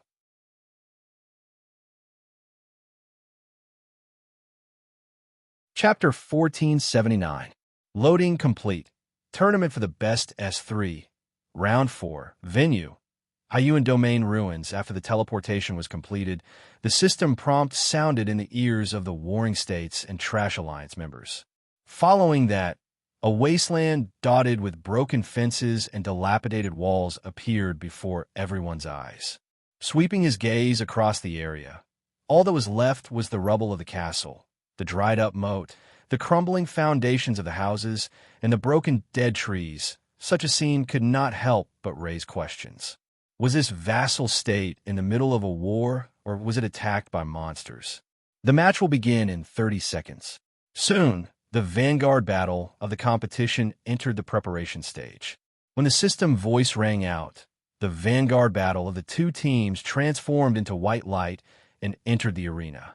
The vanguard of the Warring States, and the vanguard of the Trash Alliance was actually Uncle Trash. When Akira Sasaki stood still on the field and saw his opponent, he was shocked. As the think tank and the main force of Sengoku, Sasaki had a high priority in the team's arrangement. Today, it was he who put himself in the vanguard position. As for the reason, it was because he was certain that his opponent would send out either 7 Kills or Flying Pegasus for the first round. This was indeed a very reasonable assumption. Everyone knew that 7 Kills and Brony were very strong when it came to individual combat, but their ability to cooperate with others was very limited.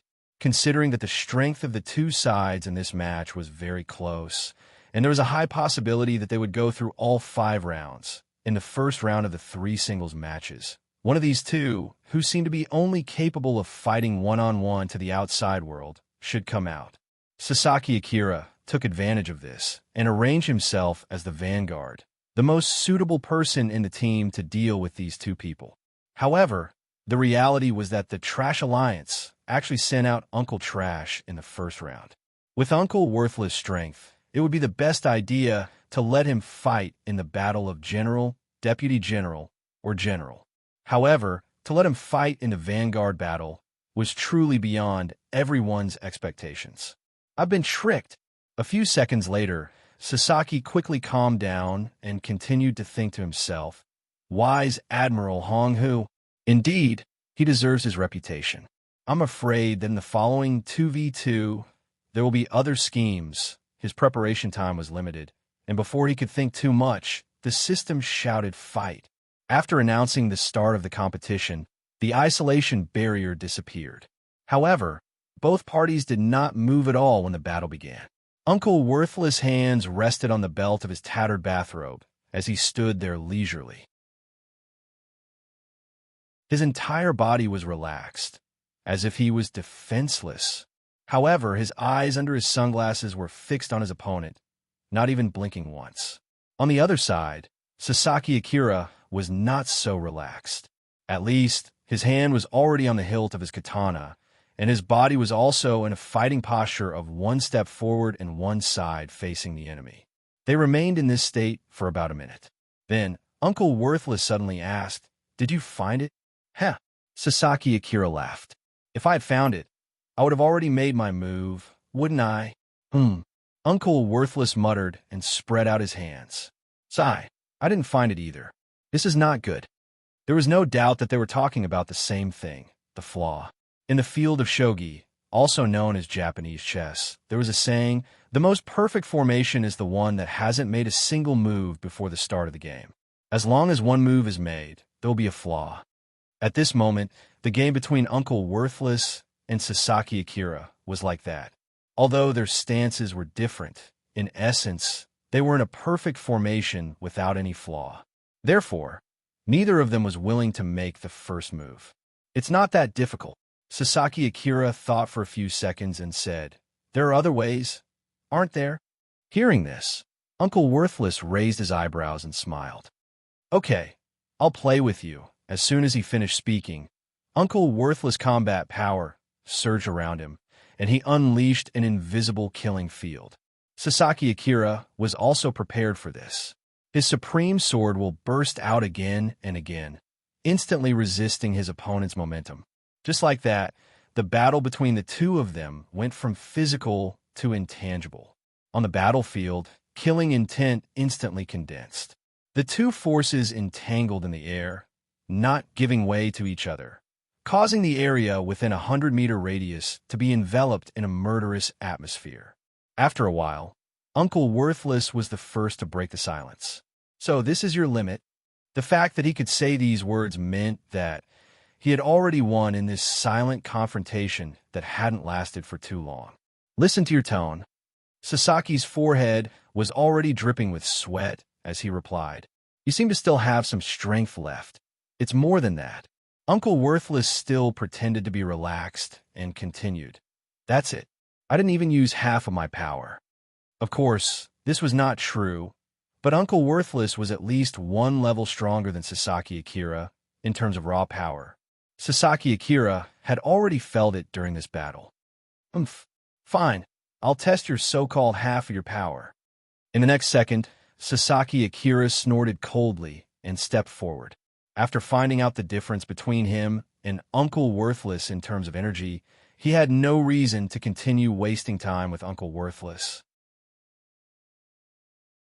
Since he could not win in terms of energy, he could only charge at Uncle Worthless with his body, swing his sword, and rely on his moves and tactics to win. But as we just said, in a situation where neither of them had any flaws, the one who made the first move would be at a disadvantage. Uncle Worthless, who was able to capture Sasaki's movement and sword movements with his dynamic vision. When the enemy was about to attack, Uncle Worthless moved his palms and used unemployed bankrupt palm to attack the opponent's flaws. If this palm hit Akira Sasaki, he would be seriously injured even if he didn't die. However, Akira Sasaki wouldn't be hit so easily. A smart player like him would leave a backup plan at every step as long as he could. Now, knowing that his first move would be easily counterattacked, how could he act without any countermeasures? In the blink of an eye, Sasaki used six-sword bamboo dragonfly to the side to stop his sword from moving forward. Immediately, he swung his sword and spun to the side. He relied on this move to avoid Uncle Worthless' S-class palm technique and jumped to the back of his opponent's side. Chance! The opportunity was fleeting, and there was no time to wait. Sasaki Akira saw that the power of Uncle Worthless' palm had not been exhausted, and his body momentum was slightly offset when he withdrew his palm. He immediately decided to use his killing move to defeat the enemy in one blow. In an instant, an eerie sword intent condensed and bloomed. When Sasaki made his move, the whole world suddenly became pitch black. Sob, sword blades danced, the sound like wind chimes. At this moment, from a spectator's point of view, two lines of words appear before their eyes. A swordsman who has not tasted defeat in 300 years. These 14 blood-red words seem to have been slashed by a sword as they were printed on the broadcast screen. When the two lines of words were fully revealed, pink cherry blossoms emitting a faint glow slowly floated down, gently brushing away the words. When the words faded away, sunlight shone on the ground again, dispelling the sudden darkness. When the screen lit up, Sasaki had already sheathed his sword and turned his back to the enemy. As for Uncle Worthless, he was lying on the ground with his face down. A large pool of blood was spreading on the ground under his body. I won. Sasaki Akira, who was still gasping for air, was so excited that he clenched his fist and shouted. Obviously, he was very excited to be able to defeat an expert like Uncle Worthless. But 2 seconds later, he staggered and fell to one knee. After gasping for air, Sasaki Akira swallowed and thought to himself, this title skill is powerful, but consumes too much stamina. I was going to hide it for the last few rounds. So be it. It's better to expose my weakness than to lose. Just as he was thinking about the next round, you've lost a lot of blood. Uncle Worthless' languid voice rang out again. This nonchalant statement sounded like a death knell to Akira Sasaki. It scared him so much that his terror points were about to explode. How is this possible? The next second, Sasaki Akira stumbled to his feet and turned around. But just as he turned around, a large hand grabbed his throat. Of all the sword skills I've learned, this is probably the most powerful single-target instant kill skill, Uncle Worthless said as he increased the force in his hand. Unfortunately, I'm not the kind of person who will die after a single kill. Crack! As he finished, the sound of a cervical vertebra snapping was heard. Sasaki Akira's head drooped weakly to the side, and his eyes lost their light. Seeing this, Uncle Worthless loosened his grip and allowed the body to fall to the ground and collapse. Phew! It's done. Uncle Worthless clapped his hands and looked like he was ready to call it a day. At this moment, although the slash mark on his bathrobe was still there, and a large patch of dark red blood had not yet dried, the sword wound on his chest had already disappeared. At this point, the audience thought that the match was over. Uncle Worthless' overall ranking was higher than Sasaki Akira, so this result was not too surprising. But, hiss! A sword hum broke the stalemate. A flash of light from the sword started another unknown battle. Who would have thought that Sasaki Akira's body, which was lying on the ground, could still move? A man whose neck had been broken. Not only did he not die, he was still lying on the ground. Suddenly, he used his cold sword to cut Uncle Worthless' left knee from the bottom up. Then, Sasaki Akira used a strange movement that looked like a zombie's mechanical dance to stand up. He tilted his head and got into a fighting stance.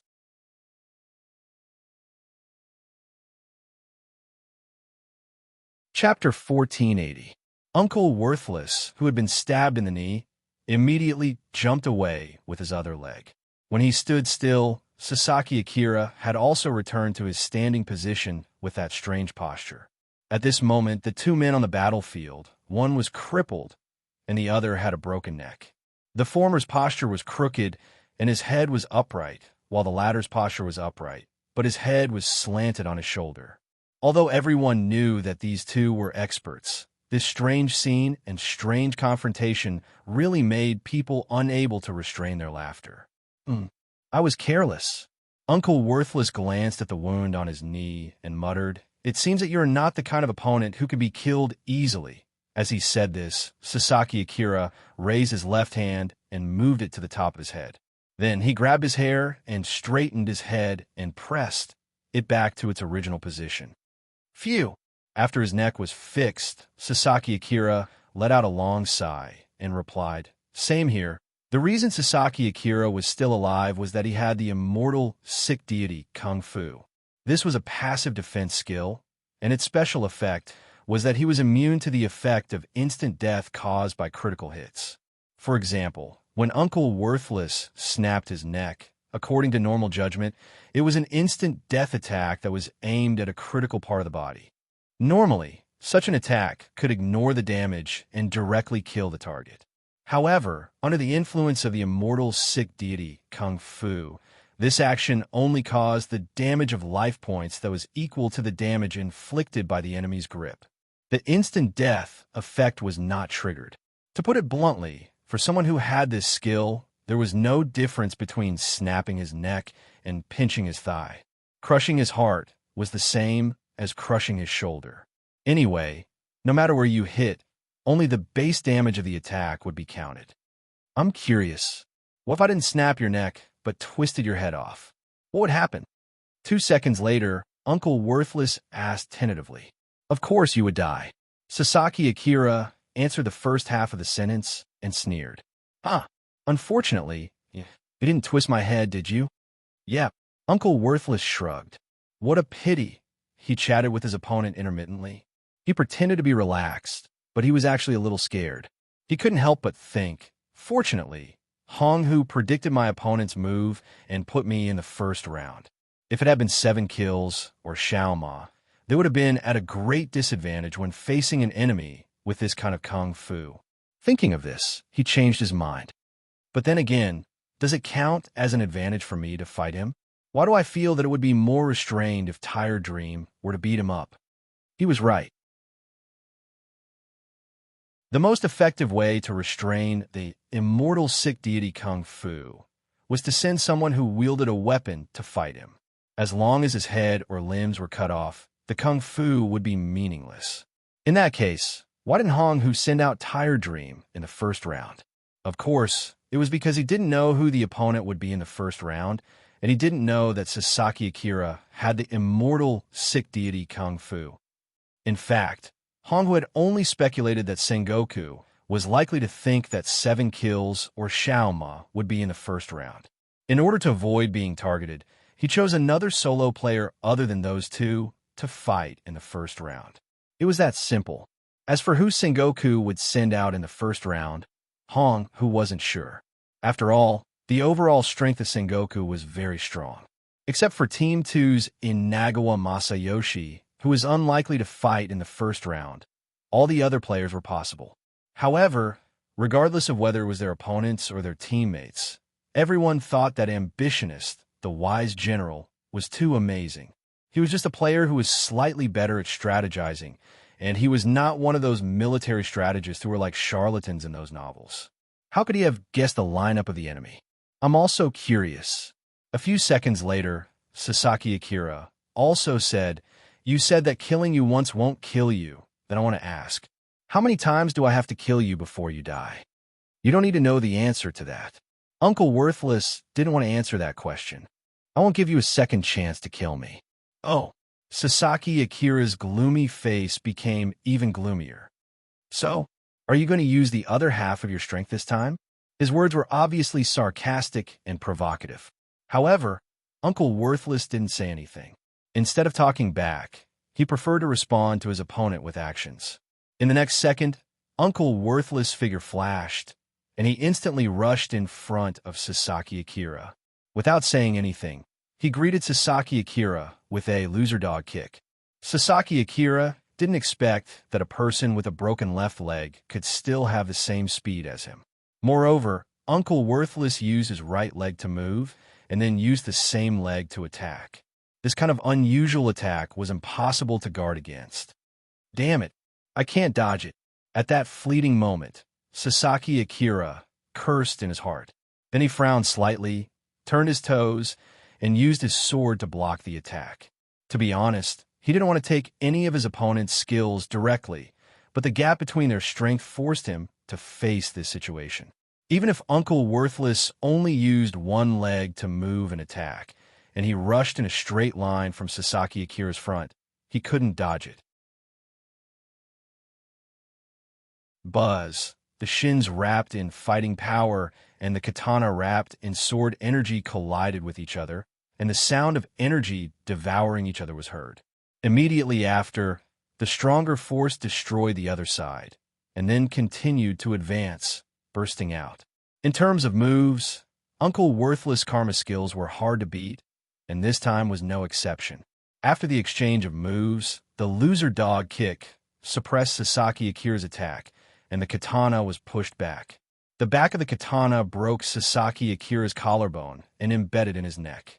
His wrists were also twisted because he held the hilt so tightly. It was not over yet. The loser of life kick was not only destructive, but also endless. After the first strong pressure, there was immediately a pushing force coming out, and it went straight to Sasaki's chest like breaking through clouds and waves. Puff! Sasaki Akira spat out a mouthful of blood and was pushed back by the huge force. Just when everyone thought he was going to lose, damn it, a purple light flashed, and something unexpected happened. This child was born weak and sickly. Thank you for your help. Really? Because he likes it, he has to do kendo. There's one more idiot who said such a line. This club will be finished sooner or later. I know you're working hard, but unfortunately, this is a world of talent. Even if you practice 100 or 1,000 times more than others, you can't become a member. I didn't expect you to do this. Huh, you look sick all day long, but I didn't expect you to have a backbone. This is the reality. The seniors who are unreachable in your eyes are probably at this level on the national stage. Cry. Cry it out. There's nothing to be ashamed of when you realize your powerlessness. Hey, Sasaki, are you okay? Hey, it's useless to say these words to me. No matter what reason you have, as a doctor, I can't allow you to engage in any intense sports. What's with your expression? The juniors are all watching. Even if you're retiring, you should show me the image of a member of the official team. We all believe in you, Sasaki. You will definitely wield your sword in your own way on a broader stage in the future. The scene of being suppressed by the strong awakened a long-forgotten memory. Power, accompanied by all kinds of complicated emotions, gushed out from the bottom of his heart. Sasaki Akira was seriously injured, lost all his strength, and flew back, but he still wielded his sword. He waved his katana with his broken wrists. The katana that was embedded in his torso was pulled out by him. Along with the flying blood mist, he wielded the katana to wield the Juei sword style. His target, which had originally exceeded his range of slashes and was getting further and further away, was now very close in his eyes, as if he could move his blade and reach it. In an instant, the three swords, which were as fast as lightning, were all wielded in one breath. Sickness sword swallow return. This style was not in Sasaki Akira's skill bar. It was a style he learned from the extreme experience when he was on the edge of life and death. It was also his last move in this battle. You're tuning into the Warrior Lore YouTube channel.